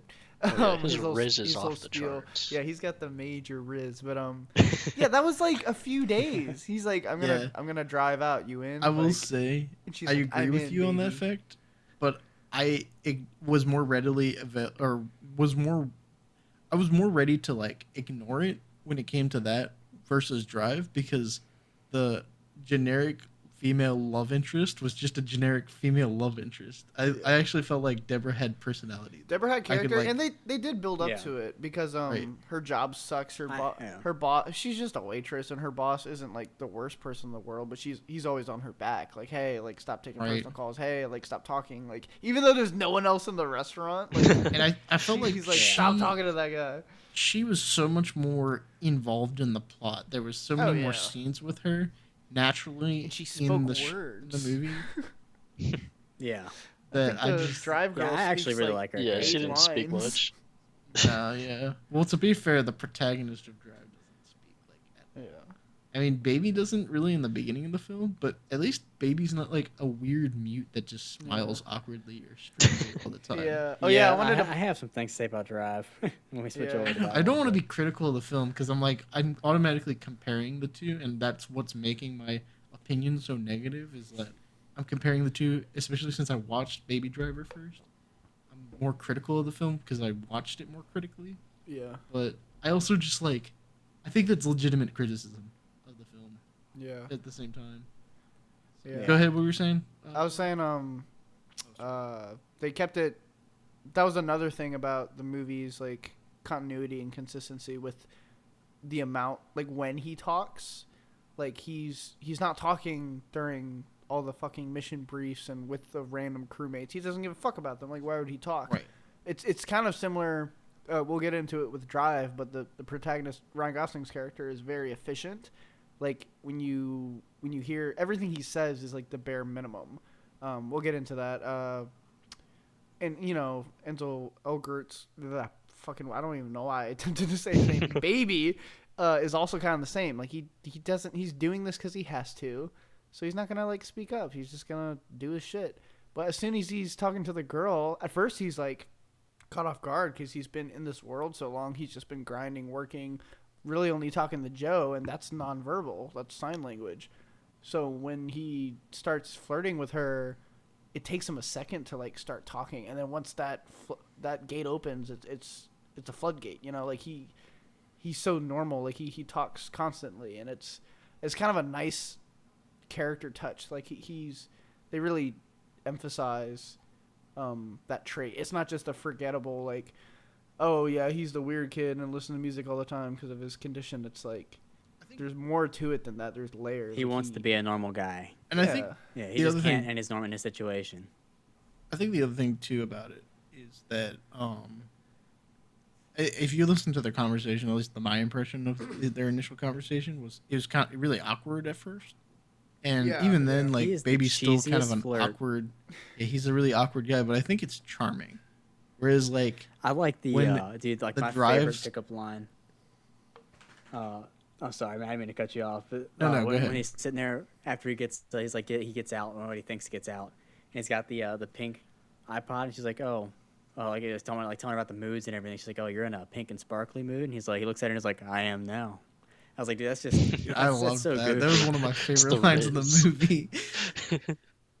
Oh man, that's such a good film, man. I want to watch it again. I know that we were just talking about, like, yeah, maybe in a year. No, I it's one of those films that I would want to watch with somebody else that hasn't seen it yet Yeah. immediately, just to show them like how good it is. It's great to have those movies on deck that you can just Yeah. watch with people who haven't. Just show it to Yeah. them. I've done that with a couple of films, seen them like 6 times because of that. Like I might have only rewatched it one other time, but since I'm trying to show people, you know. There's a couple I of was films actually- that. Oh, go ahead. The first time I watched this movie, I saw it in theaters on accident. I was hanging out with my grandma of all people, and she's like, "Oh, we should go watch a movie." And I was like, "Okay, cool." And she's like, "Well, I don't know what this one is. I got tickets to it." And I was like, "Oh, sure." And like lo and behold, it's like one of my favorite movies of all time now. And it's so funny. Like it's like my grandma loves it too. So It's, she just I randomly got think tickets That's to it awesome. without asking you. Just kind of took you there and you. Well, figured she was it like, out I think when we were you- like looking. She's like, "Well, like let's get tickets to that one. Let's just do it." And I was like, "Okay," because there's nothing else really on. That's awesome. I like experiences like that. I think there are only really a handful of films that I kind of like consider like different or weird that I really enjoy because of that. Like Ferris Bueller's Day Off kind of reminds me of a lot of that. The Big Lebowski is like another one of my films that think it's like completely ridiculous and outrageous, but I really love the film. And I'm trying to think, Napoleon Dynamite is another one. I think this is another film I'm gonna add to that list of like really out there films that I've never really heard of or watched before. Well, I'd heard of Baby Driver, but I never really watched before, and I don't really know many people that had seen it before. So I don't know, but It's an interesting list. yeah, I know it's a weird list. But it is a Yeah, list it is of a little all over the films that I'm place. just like they're like more cult classics, I guess you can consider. Well, Okay. except for Ferris Yeah, it's Bueller's kinda- Day Off is a little bit more well known. That's just a classic. It's just Yeah. a general classic. It's like Breakfast Club. I haven't Right. seen that. Yeah. You really? Yeah, I need to watch that. We'll have to integrate that in at some point. Yeah, Yeah. for sure. Put that in rotation. Well, does Yeah, do anybody you want else to transfer over to? Yeah, let's. Yeah, we can do that. Does Right, anybody we've else already have any final crapped thoughts? on the movie, unfortunately. Sorry. Any final thoughts on Baby Driver? Garrett, Antonio, Cory. No, all in all, it was a good movie. Like Yeah. I would watch it again. The acting was good. A little too good at some times, but I felt a little scared for Baby. Yeah. But Did Yeah. the resolution at the end was a nice touch. Seeing him get out of prison and that whole flashback that he had, or that vision that he had, Yeah. that was in gray and black gray and white switched into color. Yeah. That was nice, Right. and it was a nice car. I Yeah, think. it was a super nice car. Yeah. They also did the because it's also. I mean, it's obviously a movie set in the modern day, but they had the 50s aesthetic through line the whole time with the Yep. 50s diner, the old car. Yeah. His vision for the future, like his happy life, was like the black and white, and he's wearing like 50s outfit. She's He's a wearing cleaned 50s up fella. outfit. Mhm. Yeah, he's a Yeah. good greased up hair pomade fella, and they got the The name classic muscle Deborah. car. Deborah, yeah, very. Yeah. That's old my school. mom's name. Yeah, so like it was kind of cool that they had that coexisting with this movie that's very much set in present day. Yeah. Um, think- also, I thought that the fact that he had like the stakes because you just mentioned, Garrett, that you were afraid for the character, like, and I Mhm. think we can all agree with that, and that's just a testament to how the movie was executed with the stakes. Like the stakes were always being raised and always felt believable, and even to the Yeah. end when he fucking is right before he defeats fucking Buddy, like he gets his ears even more fucked up, and I'm like, damn, like that's a lasting consequence. Like that sucks, and it's not just forgotten about. Like obviously, it's something that easily could have been forgotten about because in the moment, obviously, everyone's like, oh shit, and they make it very obvious with the very loud ringing and the muffled sound from Deborah calling out to him, but they don't just forget about it over the montage because that's something that you could kind of just like skip over.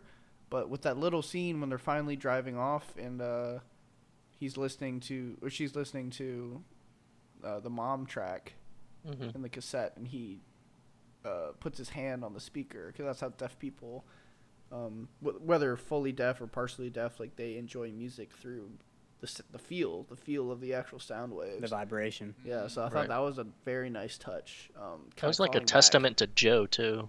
Yeah, Exactly. Joe They did said that. Joe likes to do that. Yeah, Yeah. I was Oh. thinking, it was like, damn, like he's his foster dad, who's kind of in the same position now.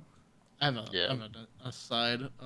My mom had a deaf friend when she was I think she was like early adulthood, and she always would comment about how this friend loved layering music like full bass and everything like that, because she just liked the reverb and stuff like that. So Yeah.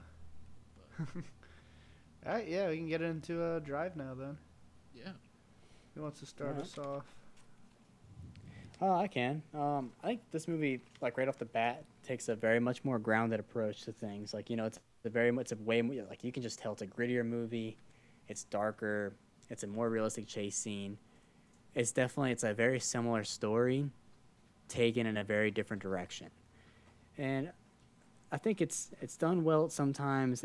Sometimes it really didn't really grab me too much, or just didn't really jive with me personally. I think. it's a very stylized movie as well, like the way it's kind of shot and just the way they go about it and the storytelling in itself, and then all the characters are very strange too. But that's something we get into later.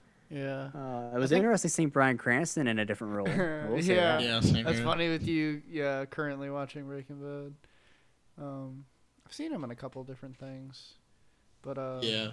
I think it's a movie overall of like diminishing returns. I think it starts extremely strong. Like that opening is amazing. Like that opening is a short film. Like it's Yeah. it could exist in it of itself, and it's perfect. Like the way it's executed, the style, the cinematography, the colors used, the pacing, all the tension is built and kept up very well.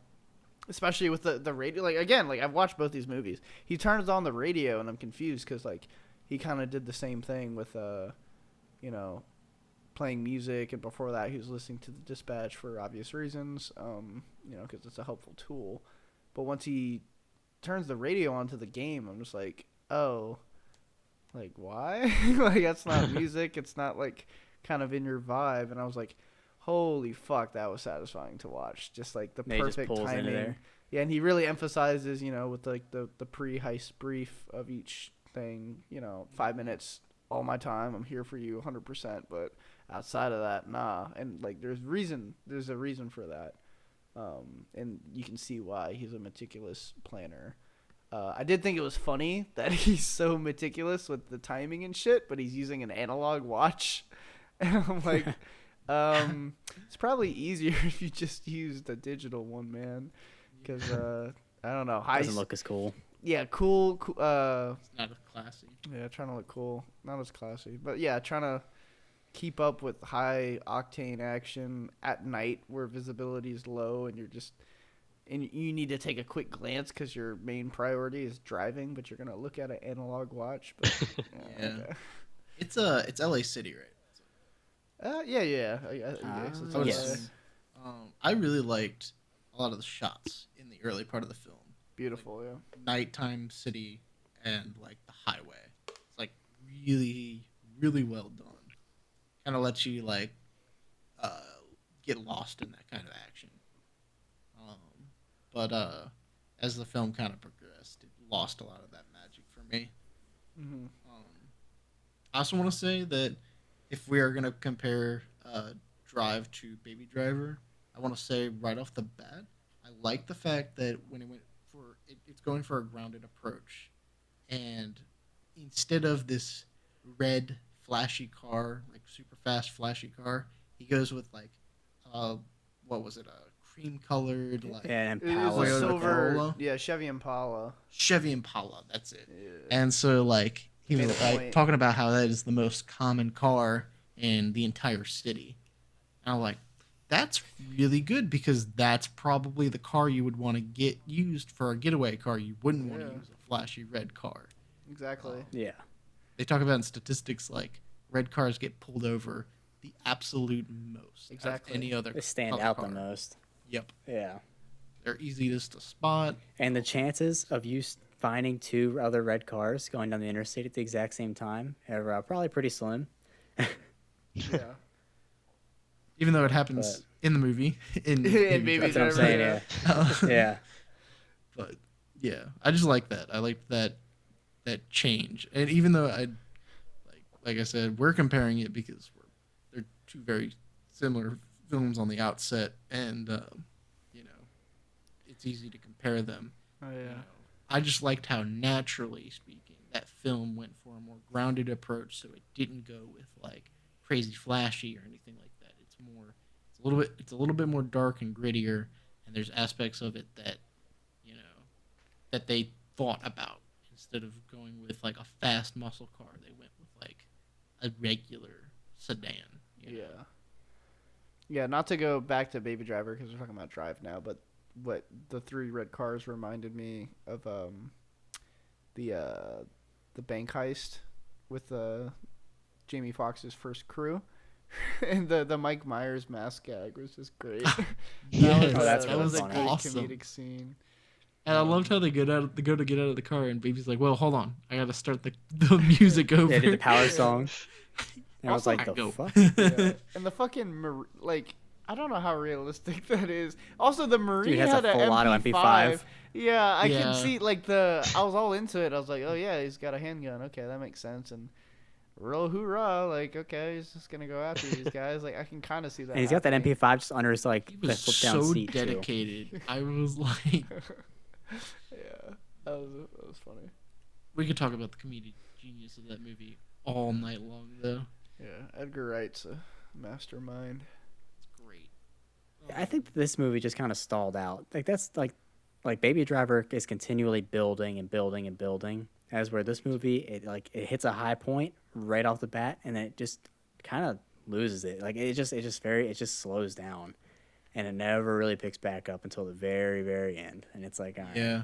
So I don't know if you guys agree with me, but I think the movie's great. It's not one of my favorites. It's not. I wouldn't call it a masterpiece, but I think it's not far off of one. I think a few slight changes and would have been good because it's fine that the protagonist is understated and he doesn't talk a lot, and that fits the vibe of the movie. It very much takes its time. It focuses on the beautiful cinematography. I think one aspect that's done very well, I haven't really seen in any other movie, is the slow-mo. The slow-mo is not used for action. It's used for build-up, for inaction. And you don't see that in as many movies. I saw one guy point out on YouTube, I forgot who it was, how James Cameron does it. And the one example is the scene in T2 when Arnold is coming after Connor, and you think it's all in slow-mo, and you're like, holy fuck, like Arnold's right there. And it's slow-mo used in build-up instead, as opposed to how it's normally used in action. Because usually build-up, tension, and then slow-mo for the crazy action part. But James Cameron would do the opposite, and it's actually more effective because that reveal when it's actually the T-1000 and he tells Connor to duck and, takes him out. It's kind of like that same thing, but a little bit, more understated. Like the scene in the elevator. I'm trying to think of the other scene. It happens a lot.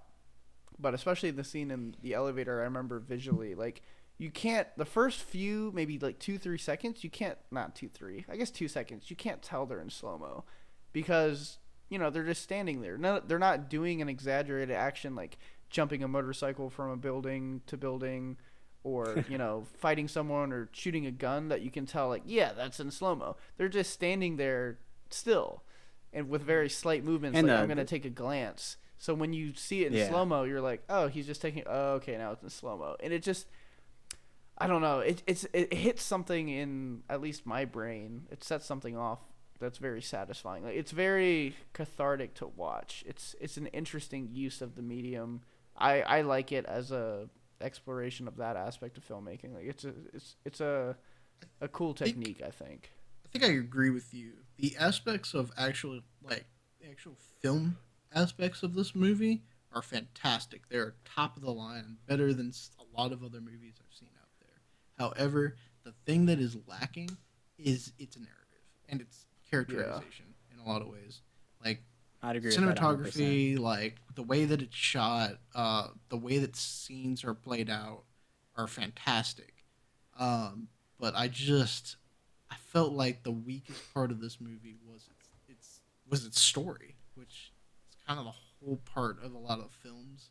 And I'm not even saying the movie was bad or the story was bad. It just felt like it needed to take its time more. Yeah. And maybe the movie just needed to be longer, or maybe they needed to focus on other aspects of the film. But And like I said, it's a good movie, but it's just because it has a lot of iconic moments, like the scene where he goes into the stripper green room and confronts that one guy with the fucking hammer and nail. That's just fucking Oh badass. god, the hand hammer. yeah, Holy shit, that's just, and there's so many parts of that movie that feel like that. There's just stuff because it's definitely, it lies with the character. I think the story is fine, the narrative is fine. You just need to, I don't know, feel the chemistry more between, Ryan Gosling and the love interest. Because it does a lot of good things. Because I think Ryan Gosling's character is developed enough. You don't need any more. You don't need to know any more about his backstory. Like, he's mysterious and you care for him. You understand him because his acting shines through and the writing is there just enough. Yeah, I didn't really. That you can think about his motivations and see where he's coming from, see why he's doing this stuff. Same thing with Bryan Cranston's character. He's a fast talker. He's a schmoozer. So he gets a lot of out of his like little screen time. So he's a good character. The mom is just not. She needs to talk more. And I think in the beginning, being awkward and as quiet as Ryan Gosling's character is fine. Also, he's never named. I think he's just called Driver. But I think she needed to do more. And the sort of poetic, like artsy-fartsy stuff, like with, taking him out into the LA, like, river. What's it called? Not river. Like, sewer, whatever. Yeah. It's called the LA River. LA, yeah. Okay, I thought that's what it's called. Like, that's fine, but I think after that, like, she needed to talk more. Like, or she needed to do something that was more like a character, because the poetic stuff kind of wears off at some point.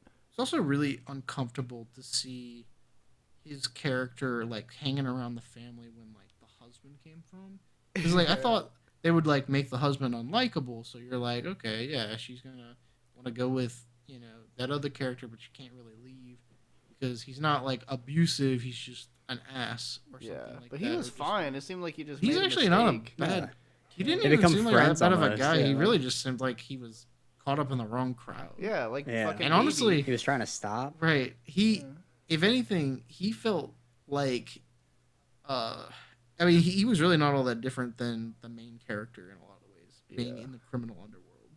So it's not like her choices were better with going with him. Yeah, that's why it killed me when after he got beat up, he just looks at him and walks right past him. Yeah, to go to the kid. That was pretty messed up. Yeah. What do you think, Garrett? You're my competition. I guess it What makes I sense think about the relationship between them two. Yeah, or just like in general, like the first stuff. I guess our main topics right now are like characterization of stuff of the plot. Yeah, no, I definitely agree that the mom should speak more. Like, we need to learn more about her. It kind of felt as though that whole relationship between the driver and her kind of happened so quick that I felt like I was looking at the screen, looked down at my phone for a second, looked back up, and he was in her apartment. And I'm like, what? How did this even start off? But I mean, just giving the kid a father kind of figure to look at while his actual father was in prison, that was nice. And then as the story goes on, it goes and says a joke like, oh, there's not many people that would stick around after the husband comes back home, but you went so far as to help him get money or whatever it was, like to clear his debt. It's like, I know a lot of guys who mess around with married couples, but you're the only one I know that pays the husband. Yeah, that was a good like line. That one line just shut it out completely. Yeah. I was like, yeah, this guy, there is something definitely wrong with him. Or is he just a really nice guy? I could not figure that out. I think the other thing too is that the fact that the main character doesn't speak very much, I don't know, maybe it's just me, but I got the impression that he's just a psychopath. Yeah, I was one of my It feels notes. like he's gonna kill her most of the time. Yeah, I thought that he was just gonna Imagine like, what she's thinking after the elevator. If anything, I That's thought a he was psychopath more behavior. I thought he was more scary than the husband. Which... I feel like their entire relationship is just like inorganic. It just doesn't really work. I don't know. It feels very forced to me. Like, they don't ever really talk. They don't do much. They just like drive around in a car, and the kid looks at him, and they look at each other because neither of them really talk. They just like have staring contests, I guess. And Like that's I was saying like, earlier as with far as the poetic stuff. I think that works for a few scenes, but at some point you can't just keep doing that. Like it's because like it's nice to have a poetic, because film is something that can explore things, that aren't like that in real life. You can use artistic expression to show emotions that we feel in real life, but you don't. It's not. It doesn't play out that way. It's not literally showing, like not that. telling. Showing, not telling. But there's a level to it where there's a balance. Yeah, but I that was one of my first notes I had, because you guys were talking about how he's kind of a psychopath and doesn't talk. I thought to myself, this is just the Joker, if the Joker had skills. because he's a loner. He like doesn't talk with anybody. Like he falls in love with the neighbor lady. He resorts to violence, when he needs to. Like it's just the Joker. So And are the you mob saying that boss the got what lady he is fucking Harley Quinn? deserved. No, the I other mean like the thing, too- 2019 No, Joker. it's the neighbor. Oh. Yeah. Yeah. Oh, Um, shoot, I was gonna say something. Go ahead, Andrew. I forgot what I was gonna I mean, that's all I was gonna say. I guess I can pull out from some of my other notes. I was gonna add something to that, and I honestly completely.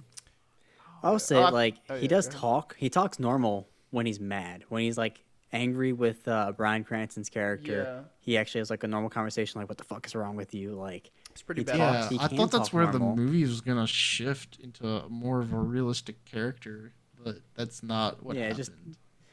yeah, it's very strange. Like, if he's angry, he can kind of flip it. But if he's not, and if he's just with his girlfriend or whatever, it's very awkward. Another thing too, like that guy in the elevator. I don't know. I guess I didn't realize the first time around it was slow mo, so I just thought he was just giving them like 30 whole seconds of like makeout time. But now that it's in slow mo, and I didn't pick up on that the first time. It makes a little more Really? sense, I guess. But I was like, man, this guy is just letting them go at patient. it next to him. Yeah, Yeah. like Jesus. That scene in the elevator, that's what I was gonna bring up. And oh my god, that scene killed me.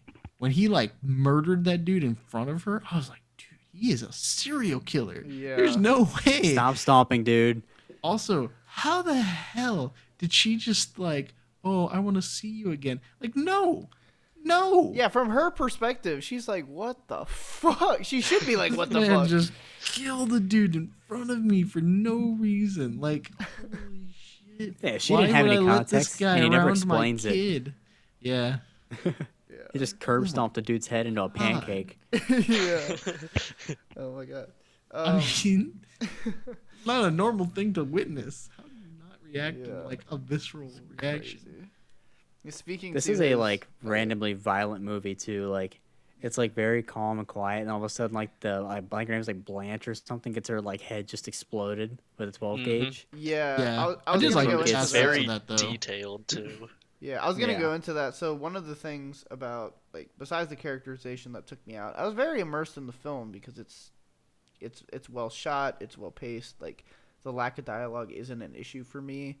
It's more you can have better characterization with the same amount of like small dialogue. But anyways,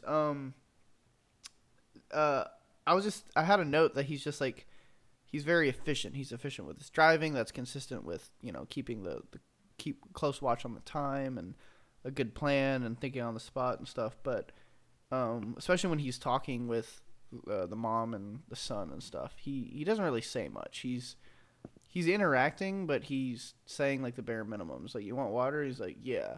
But he goes a little bit more. He kind of pushes out of his comfort zone because he likes both of them. I think if it was just like a different interaction, he would just leave it at that. But he says, yeah. And then he says like, thank you. And it's kind of like, you kind of start thinking, at least I did, like, is he aware? Is he self-aware? Like, he's kind of socially, inept. So he's like, oh, I have to say thank you. But then I'm like, I guess he's just a quiet guy. And because he does go the extra mile. Like, instead of saying bye, he's leaving the apartment at some point. He's just like, I gotta go. But he takes the time to like do a little look at the kid. He does a little eyebrow raise as he closes the door. So I'm just like, okay, it's like he's got personality. He is just very soft spoken, unless, like you said earlier, he's beating the shit out of some of those monologues where he's beating the shit out of people or interrogating. It's pretty awesome.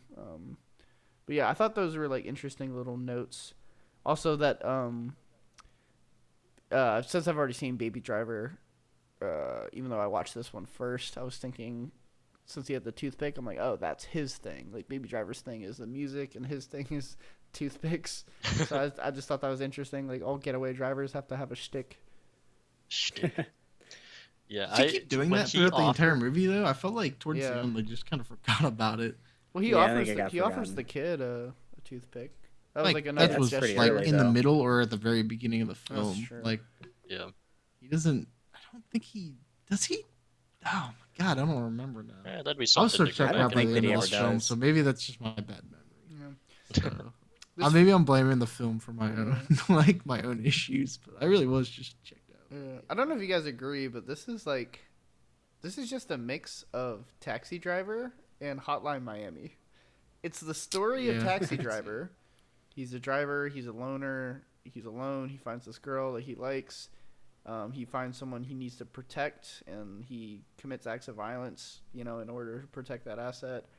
And then it's Hotline Miami because of the neon setting, the lights, and even the fucking jacket and the mask. Like, that's like the mask at the end where he's wearing the stunt driver's. All right, I gotta ask, why did he do that?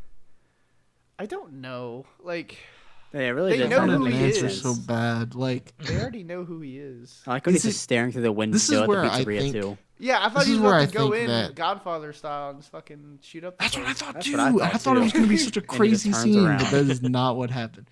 One of Yep, the he just goes things get in the car. It's like, all right. I think what happened was, again, this is just speculation. I've never read this book before, but I know that this happens constantly with films and stuff like that, where things in the book have a lot more meaning and value than they ever do in the movies, because they just don't know how to write it in or fit it in a way that makes any kind of sense.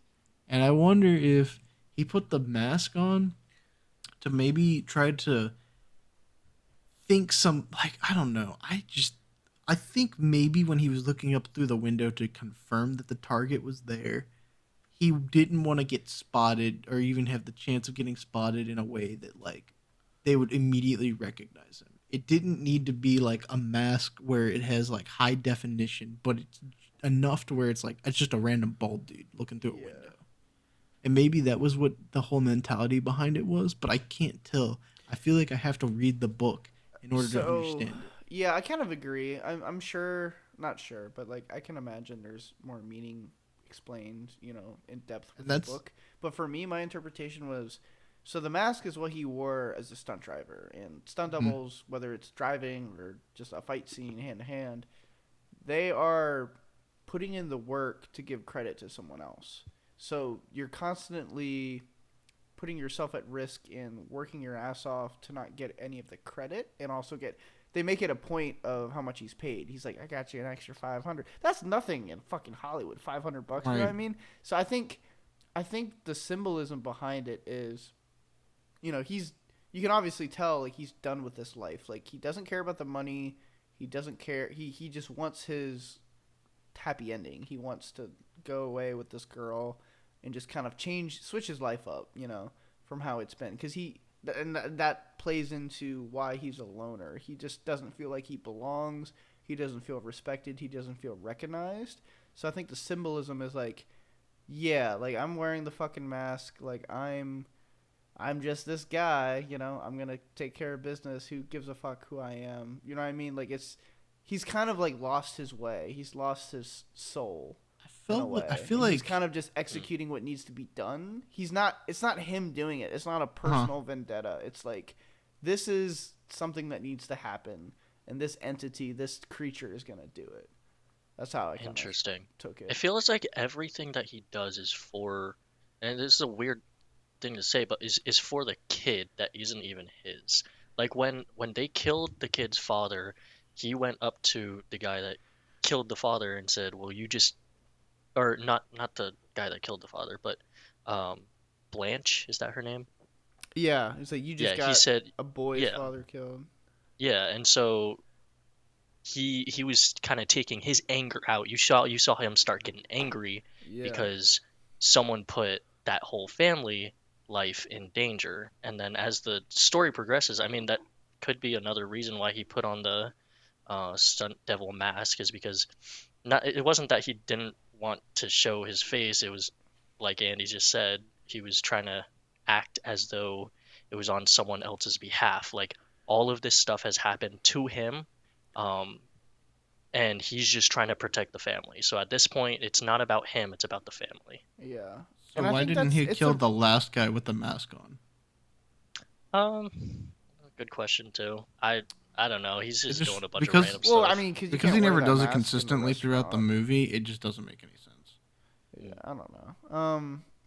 Well, to speak about like the it's And kind that's of the weird other that thing he, I like, wanted to say was that I just feel like that's a whole lot of like trying to infer about a character I just don't know enough about. And I don't think that the subtle storytelling helped in this instance. I felt like there wasn't enough substance there. That I was having to go way too much on speculation about who he was and what he wanted because I just couldn't understand him. I just Well, couldn't get it. from the movie, would you yourself be inclined to go and read the book to learn more? Like from what Um, you got in the movie, are you interested in the I book, or do you no, think you could because just I shy just away from it? Yeah, no. I feel I don't like think it's the not movie drew me in unique enough. enough Yeah. of a concept because there's a lot of movies. Actually, we brought up the Fox and the Hound earlier, talking about it. I really want to read the source material because the source material definitely differs from the original, and it actually plays a lot into some other stuff about Disney and stuff that was going on about Disney really catering their films to more children and stuff like that. Although the film was a very good film, but I feel like in this case, I don't want to go read the book. I just wish that they had just made a better explained it in the movie. film. Yeah, basically, Yeah. like, yeah, I don't know. I don't have enough for it to be done twice in my brain. Right. So, especially since The Fox and the Hound is a very like apparently considered a very like philosophical book. It's different. It is so much different than the film. Yeah. Whereas in this case, I feel like I'd just be reading the screenplay of the movie essentially, Yeah. and then just better explained about what happens. So I don't mean to shit on the movie, and I get where you guys are coming from when it comes to like, oh, he's a tortured soul and stuff like that. I mean, everybody's a fucking tortured soul. Goddamn. Like, but it just, I don't know. I just don't feel like there was enough of where, I don't know. Like, it doesn't make any sense to me. It's not consistent enough where I feel like the movie makes sense towards the end. The beginning part makes sense to me. I felt like the whole setup was really good, but the moment that the husband came into the scene, the movie just lost me from there. Yeah, they Like, could have shit cut him starts- out. Like, what? I don't know. Starts He making didn't less add and less much. sense. He didn't And add then much like to the I was plot. like, what is he doing here? Why does he think it's okay to like hang out with the family when like the dude and this girl really had something going here? It was like borderline an affair.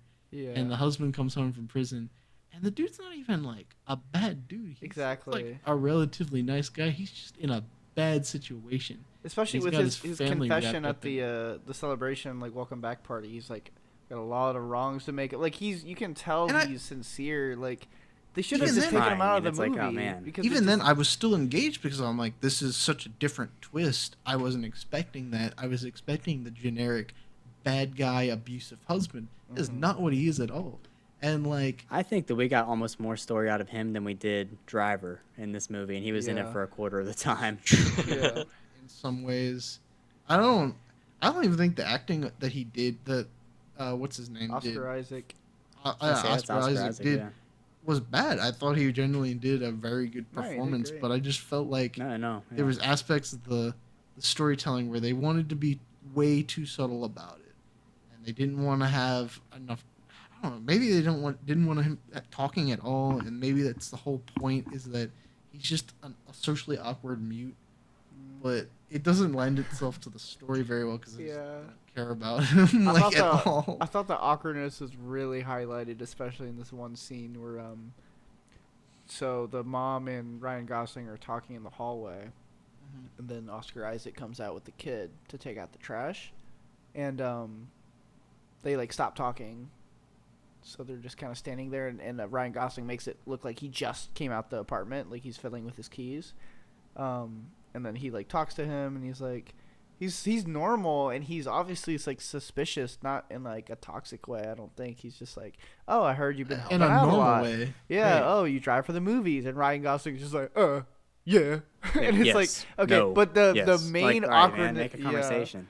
The crazy thing is, he's like, all right, I will let mommy talk to her friend, and they go to take the trash out. I expected them to like leave the building, go out for a few No, it's minutes. right at the end of the hallway. They open the door and they're right there, and Ryan and the mom just stand there, and then he just walks off, and I was like, that was so fucking awkward.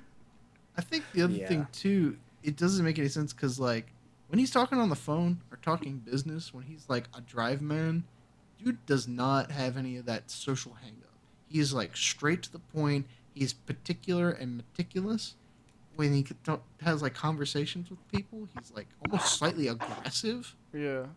How the heck does he just like drop all that when he's talking to people normally? I guess so he's unsuspecting, but if he's doing it on purpose, like it's so bad that it's like I don't know. It's like I felt like he was gonna get himself in trouble because the husband was gonna get more suspicious about like they're just not definitely having an answering Kept his affair cool because pretty he's hard. like yeah. Yeah, I think they. So I think that also shows how the husband's just a good guy, and it's like Yeah. he never like flips the script in any way. I don't know. Yeah, I think they really should have either cut the dad character to say he's dead. She's a single mom, and then they could have used that time on the husband to develop the relationship more between Ryan and the mom, or But then you don't have a plot. yeah, but you could just come up with a heist that it's literally just a heist. Like his involvement doesn't matter too much. Or you could He drives willingly. Yeah, you could keep the guy in the dad coming home, but play more into that. They like did nothing with it. They were just like we've been talking about. Like he's just kind of a nice guy. Like they could have focused more on that, taken more time with like, man, this is a dilemma. Because think about it, like it's basically like, okay, if the dad comes home and he's a piece of shit and he's abusive, he's an awful person, obviously, problem solved. We got the good guy right here. He's going to swoop in. Or he's a good guy, which he is. And the conflict is, fuck, well, I want to be with this woman, but he has a good man and he's back now. So like that creates drama, that drives conflict. But no, it's just like problem solved. He's fucking dead. Like it's like it's a lot of movies, a lot of bad movies do that. I don't want to say this is a bad movie, but lots of bad movies bring up conflicts and then they just instantly solve them. Like, oh, we got this big major problem. Oh, never mind. It's all good. Like, yeah, there's missed potential for sure. Yeah. A lot I of think a it's lot of kind adaptations. The whole thing in this movie. Yeah. I feel like it's just it could have been really good and they just kind of fumbled it and it's like, oh man, like Exactly. I was like, I'm into the idea, I'm into the characters if they were done a little better. Like I think Driver could have been a really cool character and then they just kind of fumble and it falls and it's like Yeah. I think the most tragic part of the film was watching Bryan Cranston die. That was like the saddest part of the movie. Yeah. Fucking. Oh, I felt so bad because he was. I don't know. He's a good Like, character. yeah, he was actually genuinely good, and he had so little scenes. Like His pelvis was fucking shattered. yeah, he was just like, I don't know. It's weird because he's like obviously like a very stingy kind of character when it comes to money. They're very money hungry. Yeah, but also he was so like innocent. He didn't know he was doing wrong and shit like that. Yeah.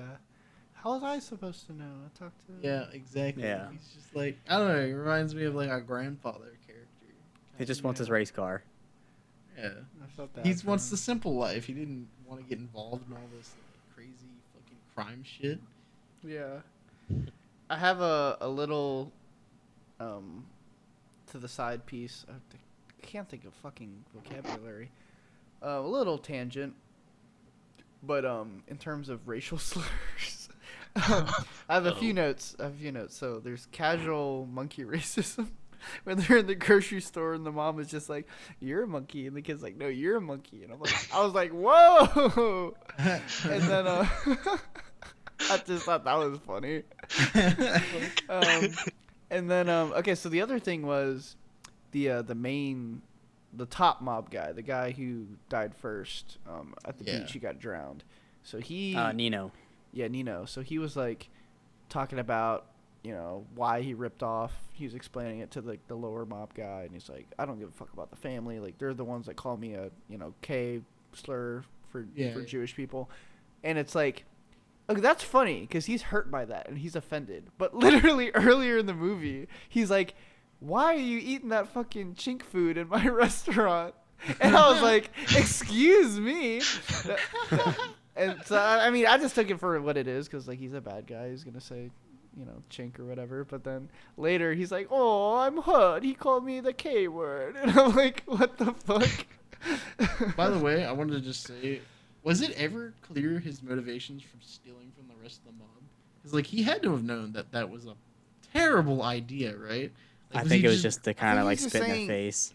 I think he's just saying, yeah, because he doesn't give a fuck about them because they call him a They K pinch to his cheeks. That's such a weak motivation. though. Yeah, Like, I think it was just, I guess because you could get away with it, like you could pin it on.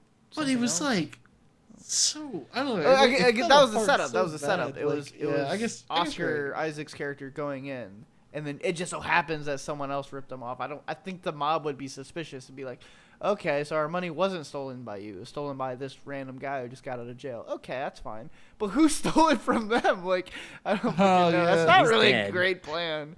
Yeah. But yeah. So, Also, I don't know. it was fucking weird. Why did he take so long to come out of the pawn shop?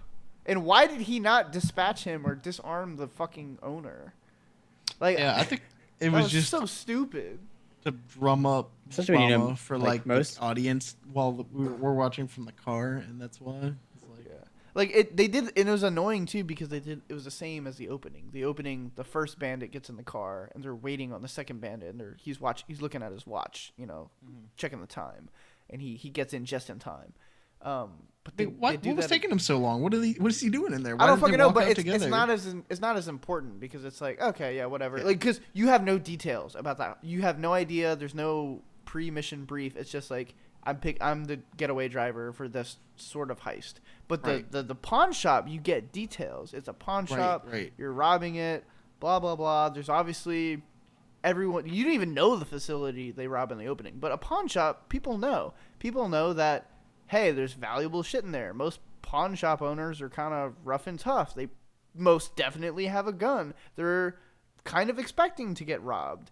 You know what I mean? So it's like, have some common sense. Like it was annoying because the movie just ignored common sense, especially when Oscar Isaac was a crook and spent time in the cell. Like he should Right. fucking know. Like you don't have to kill him. I'm not saying fucking just murk the man, but like you obviously had him at gunpoint enough to steal the money. So like tell him to tie get the on dude his up. knees, tie him up, check him for weapons. Like what the The fuck? thing Like, is, we don't even know what the heck happened. yeah, Yeah. that Yeah, was just there's so much that Like they could have knocked him out with the gun, annoying. thinking they actually knocked him out, because he was shot through the glass after he left the door. Yeah. So right. he probably left there thinking, "Oh, the guy is still knocked out, perfect, right?" But Yeah. he, did, But he we made the don't- one mistake yeah. you're not supposed to do. Is Maybe there was a to guy, turn second your guy back. hiding or something like that. Who knows? Yeah, could have done Maybe that it was too. a mob. I have no. But since they didn't show any of that, we don't have anything to go off of. Yeah. It's just kind of unsatisfying. And also, it's also a bit of a nitpick. I think they did it in a sense of like, okay, well, we're gonna do it to mirror this first scene, and it's gonna have the suspense to it this time because we're gonna be waiting for him to come out, and then he's gonna get shot. Yeah. And I don't think that was necessarily It's not done in a worth bad it. way, but I think that later aspects of like the story where it goes is kind of where it starts dropping off. Yeah.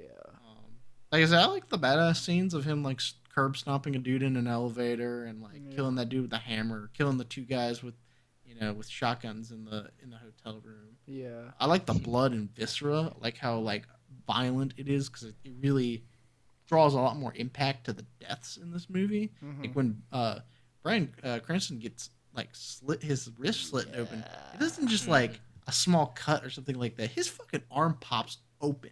Like Yeah. It's rough. it is bad. So I think they did a really good job with like the gore in the film.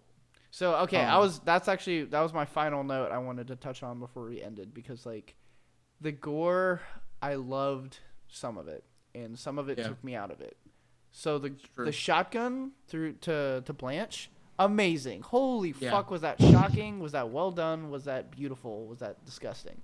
Yeah. But some of the other gore in the movie, and Bryan Cranston, that was very realistic and gut punching. But like, I'm trying to think of the examples. some of it was too goofy, and it was so Tarantino. It was kind of Tarantino level, but the thing with Tarantino, it's consistently like that. So this movie had very realistic, quote unquote, over the top gore. The Blanche shotgun blast is like the perfect example. It's realistic, but it is over the top. You know, Who's that Tarantino guy goes that- just. Go ahead. Sorry, who's that guy that he had the nail and hammer up to his head? Yeah, that was like the henchman of the lower mob boss guy. Yeah, when Guy they was, like, actually forcing killed her him husband. off. Mhm. Yeah, scenes like that. That was one of the scenes where it's just too like the blood was just Right. too much, and it took me out. The curb stomping I think could have worked with the model they did. They obviously did like a fake prosthetic and had the blood splatter ready and shit. If they just showed it for like a little bit less time, because Tarantino does that level of gore, he goes that over the top, but he doesn't dwell on it. That shot held too long and it looked fake, and it was I see. What Yeah. and there was a few other moments I can't recall, but the gore was just like, okay, like that's, come on, like you had it, you were in the pocket earlier, and I was rooting for you, and like that gore I guess was just also chef's what kiss, helps but with the Bryan Cranston scenes. Bryan Cranston's an absolute god of an actor. So Yeah. he looks like a panicked dude. yeah, Just got his wrist slit. exactly. So I don't know. But yeah, it could just be that. But I don't know. I liked aspects of the blood and the viscera. I felt like certain deaths had more impact because of it. What do you guys think about the ending where the trunk handoff? That pissed me off when he goes to get the money. They just stab each other. That pissed me off. It's a thought he was bunch gonna of die. the entire movie is a bunch of build up just to end in nothingness. Like, yes, Because you don't know what happens to him, he just goes away. And it's like, okay. right, he just goes Like, away, hope he he stabs the dies. guy and leaves the bag. Like, if he was just gonna leave the bag, couldn't he have put it somewhere and then just kept his hands clean, not done anything? Boom, there's no movie, everyone's happy. Whoa, But- what do you mean? Put the at Like, the okay, end or so- before that point? No, so he had the bag of money, Yeah. right? And he was just carrying it along with him the entirety of the movie, basically. So, if he just wanted to stop it all, or no, because at the end, wasn't it he dropped the bag at the last guy? Like, that was it? That was Yeah, the I think ending? Oh, I think okay, the never point of mind. that was because like yes, he killed the main threat, and he reasonable people would assume like, oh, he can take the money now because he killed the guy that he was looking for. But like you can just assume that other people are aware of that money and would come looking for him. So like he's just putting an end to it. He's just like, I don't want anything to do with this stuff. So it's like Oh, it makes God. sense why he leaves it. I was more pointing out to the fact that I think it's just fucking stupid he turned his back to him. Yeah. Yeah. Like how are you? Yeah, so a guy who's been trying to actively kill you, you're just going to, trust him now? Why not you tell him to grab the bag? Like you're doing an exchange. Like it doesn't matter who grabs the bag first. You're gonna hand it to him. Just have him grab it and watch him. Like why would you trust him? I also Like- don't understand how he just trusted his word. He's like, "Oh, I'll leave the girl alone, but you're gonna have to watch your back." Yeah. How do you know he's gonna leave the girl alone? Yeah. Exactly. How I do mean, you I thought know it was that- cool because he's giving. The point of him saying, "Oh, you gotta watch your back, but she's gonna be safe," is to give like a level of sincerity. Like, I just want you to know the truth, is what he said.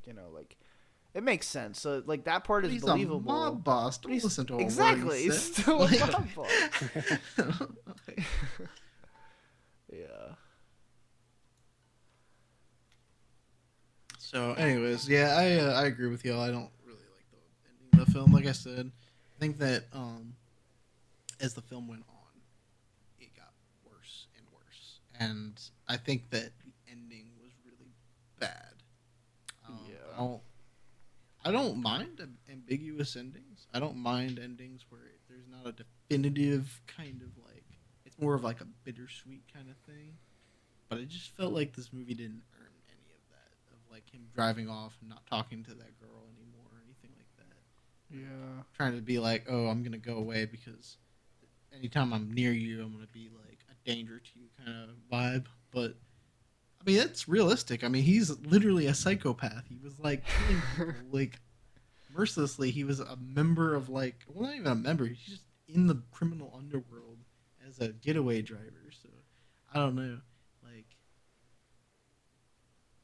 I get that that's like a cutoff of the cycle of like her previous husband was involved with bad people. He might not have been bad himself, but you know, could have gotten her hurt, and her son hurt, and Yeah. you know, definitely didn't do any favors for her husband.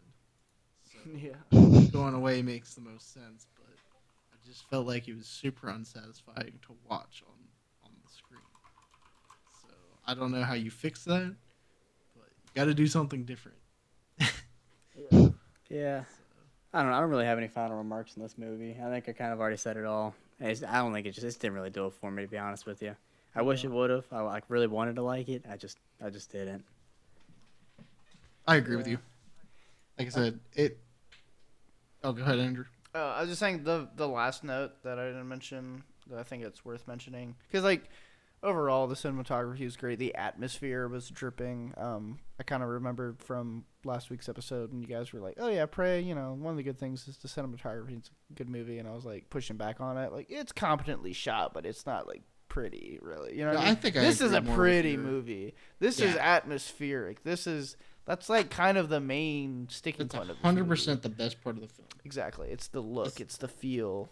It's definitely something I fell in love with the moment that it started. So Yeah, and especially I wanted to highlight the scene where he's in the bar and the guy from the first heist recognizes him and he's like, "Oh, my brother got himself killed once we got a new wheelman," and "Oh, I got this job," and he like cuts him off and he's like, "Fuck you, fuck you, fuck you," you know, like I'm not gonna whatever, and he's like really threatening, but the camera movement is amazing. Like it's kind of like, yeah, I don't know how else you could do that because it goes from a wide, not a wide shot, a medium shot to a push in that's very jarring, a push in close up of Ryan's face, and it's Yeah. just like, wow, that really like that made me feel the impact of the switch up in conversation from him just listening to this guy, you know, explain what's happened in the meantime since they've seen each other last and this new job to him cutting him off. It's like you're getting the characters getting cut off, but we the audience are getting the same whiplash effect with that camera movement. Right, I thought right. that was really well done.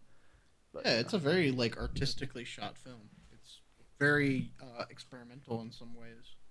And Yeah. I think it looks really nice, and I like a lot of the cinematography in this film. But Yeah. I just, like I said, cinematography only goes so far for me. I need substance. yeah. So, I also went into this talking about I didn't want to be overly critical, but I felt like as we were talking about it more, I became a little bit more critical and cynical about the film. I don't even hate the film. I think it's a good film. I think maybe I'm just subconsciously comparing it to Baby Driver, which I watched first, that I was like immensely impressed with, and then maybe because I was like I had more expectations for the second film I was gonna watch that it kind of fell flat for me. Yeah.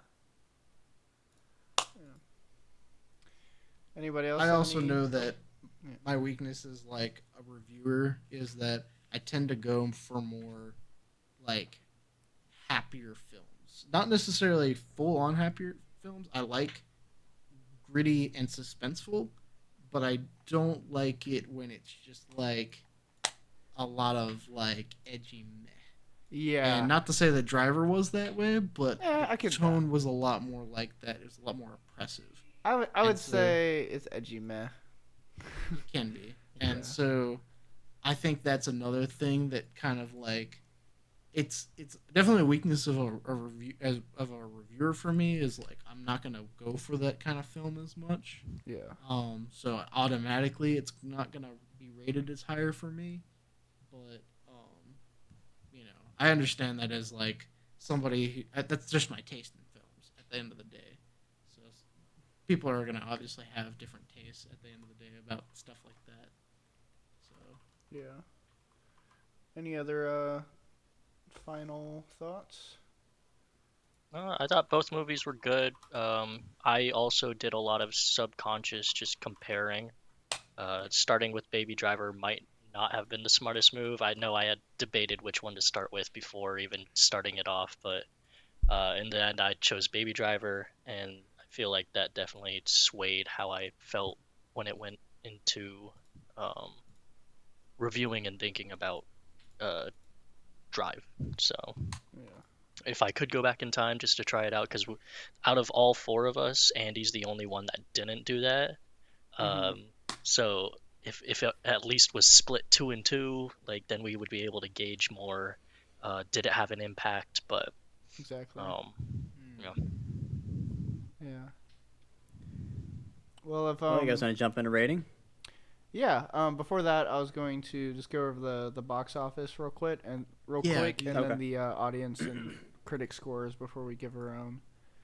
So I guess we'll start with the Drive. So it was a budget of $15 million, and the domestic opening was 11 million. And then total, throughout its theatrical release and I guess DVD and streaming counts. I'm not sure when the counting ends, but it says its total domestic was 35,000, and worldwide was 78. I mean, 35 million. Sorry, and then its worldwide total was 78 million. So it made money. It wasn't a flop. Yeah, fairly successful. Yeah. Budget doesn't include advertising. They never they never released advertising numbers, so you kind of just have to like estimate. But I still think even with even if advertising was 75% or 100% of the budget, they still technically made money. But Baby Well, they came Driver, out pretty well.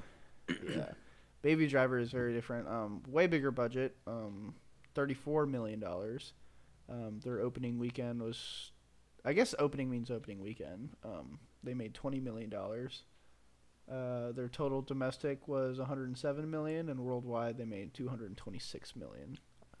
Yeah, that's pretty Dang. good. Yeah, so they definitely a more popular movie. It makes sense. It's got a wider appeal. Yeah, I agree with you there. The ratings are interesting though. I'm just gonna use Rotten Tomatoes. I guess we can go to IMDb if we have some more thoughts. But so Drive by critics is 93%, and audience is 79%. So I think that's interesting. I'd expect that. That sounds about right. Yeah. I'm curious though because one of these movies that I really want to watch for the podcast later, The Place Beyond the Pines, also Ryan Gosling, is a 78, and I'm like, what the fuck? That's a way better movie than Drive, but okay. So Baby Driver is higher or lower? What do you guys think? Critic or I'd just say both, I guess, critic and audience. Critic think lower, audience higher. I would agree. Yeah, I'll agree with that. Yep, you guys are correct. It's not off by much, 92% versus 93 for critics, and then 86% audience rating over Drive's 79%. So the reason why I think I don't really. Go ahead. I don't really know like what rose-colored glasses they're looking through. Man. I get feel like Yeah. like critics, but I don't see that at all. Yeah. I don't know. I think that the thing is with critics is they look for films with, I think what your kind of like viewpoint was for the film of like creative filmmaking and stuff like that, whereas an audience is going to look more for its story. Just overall And- enjoyment. Yeah, and overall enjoyment, exactly. So an artistic film, or like a more artistic film, where the themes aren't necessarily like clear or isn't really more about the plot. It's more about the filmmaking or like aspects of that aren't going to be as popular as like a more lighthearted film yet suspenseful film that audiences are going to be able to relate to. And then critics are going to be a little bit more critical, but not necessarily overly critical because you can't just be like, well, because it's popular, it's bad. Yeah. That I think doesn't make any sense. Yeah. You're touching on the popularity, and I already had this assumption, but I just confirmed it. Because Baby Driver is a more popular movie, it has more reviews critically. So it's That's also a good point. 398 critic reviews. So the aggregate is going to be, swayed more because there's going to be a larger Right. margin for people to hate on it, to love on it. While Drive only has 275 critic reviews. So it's gotten a smaller viewpoint essentially. Yeah. Although audience ratings is twice as much on Drive. 100,000 audience ratings on Drive and 50,000 on Baby Driver. Wow. Huh? That's Which is interesting. Interesting. I wonder why that is. And maybe because there's a lot of film aficionados that are like, ooh, Drive is an artsy movie, so I'm going to go say my opinion and give it a score, versus Baby Driver is like, oh, it's a blockbuster, so, like, less people go. Somewhere between that and it's been out for an extra 5 or 6 years. That is also true. How many... Yeah. Oh, that too. 6 years. How many celebrities were in Drive versus Baby Driver? It's really just known. Gosling, Cranston, and Oscar Isaac. That's it. Those three. No, you also had Ron Perlman. I saw that. I know that name. Was he the second lowest, the second highest mob boss? He was the one that got drowned in the ocean. Oh, he was the highest mob boss. Okay. Yeah. He's from. Really famous. I know that name. I don't fucking recognize him from anything. He played in Hellboy, Sons of Anarchy, a bunch of stuff. Okay. There's a ton of stuff he's in, but he's also a lot of small roles. Yeah. Baby Driver definitely. Kind of like Bryan Cranston in a way. Bryan Cranston's a big actor, but I feel like he plays a lot of smaller roles sometimes. Yeah. He's never been. But in he like also has played headlining in a movie. A ton of headliners, so it's not like he's just a small actor or like a side actor or anything like that. But I was thinking Baby Driver has a lot of celebrities too. Yeah. I was just kind of wondering. Oh yeah. Huh? Oh yeah, I was just saying, agreeing with you. The star power is there. Jamie Foxx is huge. Kevin Spacey is huge. I was just John wondering. Hamm. I was trying to see if that may be related to like viewer score, because I know a lot of people will go just to see names. Yeah. So I mean, it helps. It helps bring people in the door. that's my theory as to why Fast and Furious is so popular. Cheeks and seats. Yep. So El Gort was also like a heartthrob, not too many years before then. And then yeah. I recognize Lily James from somewhere, and Gonzalez also, but I don't know from where. I've seen them before. But 3 huge actors, and then a recent like teen actor, plus 2 like not no names. Pretty much everyone's. So it really doesn't make any sense as to why Baby Driver has smaller audience scoring, or like smaller amount of audience scoring. Yeah. Could just be I don't know. There could be a lot of explanations behind it, but Just the way the cookie crumbles. maybe IMDb users have seen more Baby Driver than Rotten Tomato users. I guess I have to check now. Well, while I check, you guys want to start with your ratings? Yeah. Yeah. I feel like our guest should go first. Yeah, I agree. I mean, I've never. What do you get? How do you guys do the rating scale? Just 1 Oh, out of 10. oh. 0 to I 10. mean, 1 out of Yeah, 10. Corey, do you 0 want to to just 10. start with... Yeah, okay. Corey can start. Yeah, sure. All right. So I'll start with Baby Driver. So out of that one, I like that movie a lot. I think it's really good. I'm gonna go with like an 8.5 out of 10. Okay. For Drive, I think it could have been good. It just didn't hit for me very well. I'll probably give it like a 5.5. I think it had good bones, but it just didn't. It didn't really nail it on the head for me. Damn. Go ahead. Garrett? Oh, okay. So Baby Driver, fantastic movie. I thought it was great all the way through. It didn't lose me for a single second. I'll give it a 9 out of 10. And then for Drive, I mean, I did initially state that I would go back to rewatch it. Like, that would be the one out of the 2 that I would go back to rewatch, because I feel like I missed a lot. After the conversation and everything, and hitting on some really good points, I mean, that motivation to rewatch it is probably not as prominent anymore. So with that, I'll still give it a 6 out of 10. Okay. Antonio? For me, Baby Driver is a solid 9. I think it deserves that spot. It's unique in a lot of ways. I don't really have anything else to add to it. I think I pretty much made it clear that I really liked that film. Yeah. Drive, I'm gonna give it a 7. Yeah. I feel like that's fair. It's not a bad film, but especially when I compare it to something like Baby Driver, it's not up my alley as much. And then I think there's a lot of narrative issues, but there's a lot of things that it does really, really well that offsets that. So Yeah. and I feel like 7's a good spot for it. Okay. Yeah, I think I was trying to control my bias there and not make it seem like I was just a big Baby Driver fan. I'll go ahead and give it a 9. I think I was just trying to keep it a little conservative, but Yeah. since I won't be fair. the only Garrett one, I'll go going ahead and first. I'll go ahead and give it an upgrade. Yeah, Did Garrett give it a 9 too? Yeah. Yeah. yeah. That's funny, yeah, because before you guys even gave your ratings, I was gonna give it a solid 9. Hey. Oh yeah, dude, I just undershot it. Yeah, so Baby Driver 9. Drive, I definitely like it the most out of the four of us. I'd say like 7.4. Like it's, I don't know, like it's makes a lot of mistakes, but I still think there's a lot of good in it. Like there's a lot you can learn from watching it. There's enjoyable parts. But yeah, I think I agree with you. 7.4 ish is good. All right. Well, if anybody else has anything to say, it's kind of the end. I believe we have another film to pick out next week. Yeah. So instead of We just go ahead and announce both films since I have an idea for one, and then because you were saying, are we we gonna were- confirm the second one? yeah, I think we can. I'm fine with that. Yeah. we Might can as just well. confirm that. Might as Okay. well, Yeah. yeah. So instead of doing the normal recommendation rotation, Antonia will start again after the next episode, and then it'll be me and back to Cory. But so next episode we have a Christmas special. Very fun, very exciting news. I don't think we decided on the name yet. What was one of them?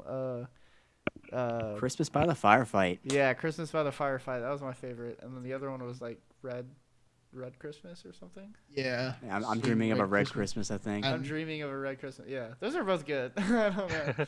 Maybe we'll just shove them both on the title. But yeah. So Die Hard will be the first movie.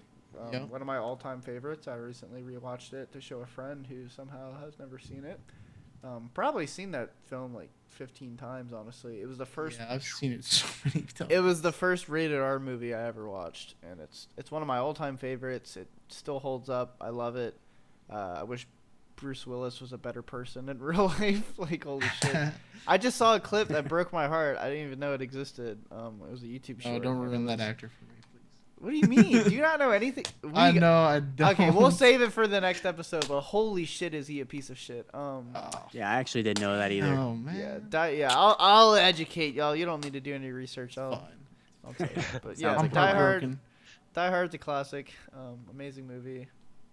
Series overall is pretty good. But the second movie is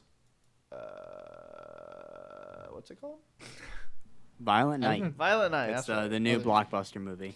Yeah, it's got the sheriff from Stranger Things as Santa Claus, and he's basically it's Die Hard and John Wick like mixed together. It looks like, and it's just Santa going ham and violently murdering thugs and gangsters. So that should be fun. It'll be a good time. So tune in. Yeah, we're taking a field trip to the old theater for that one. Oh yeah, that'll be our first. Yeah, that'll be our first theater experience for the podcast. Maybe we'll touch on Avatar at some point. Not sure. I'm not the biggest fan of Avatar. I don't know. Despite meeting one of the actors in real life, I just don't really care. Yeah. I will say I did watch a review, a non-spoiler review. Yeah. Apparently it's not bad. Yeah. I want it to be better than the first, because the first is just I've- like amazing That's technical. what got, that's what they confirmed. Was It's got to be okay. I'll go watch it. It's got to be better than the first. visuals are also even better than the first. Yeah, which is and the first still holds up. It's amazing. Yeah, it still holds up. In fact, it still beats out a lot of modern films. It's really just the story that's garbage, and the Yeah. characters. The characters are garbage. the everything apparently else the about story in this one is really good, and it sets up for I haven't seen preceding Avatar films since it that came out. James Cameron also talked about. So I'm excited.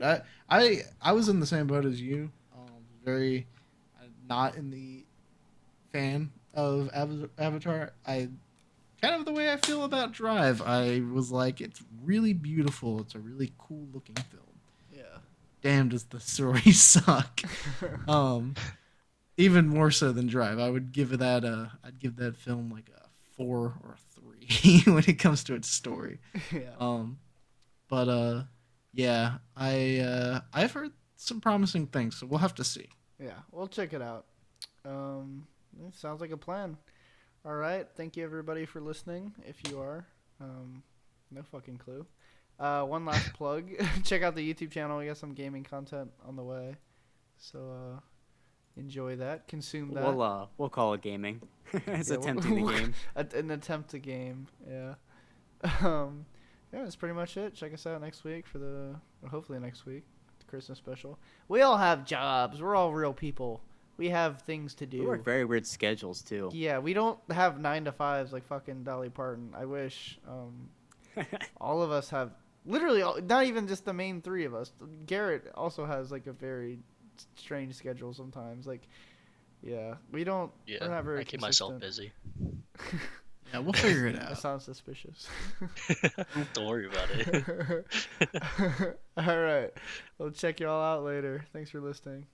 Bye. See ya. See ya. Bye bye.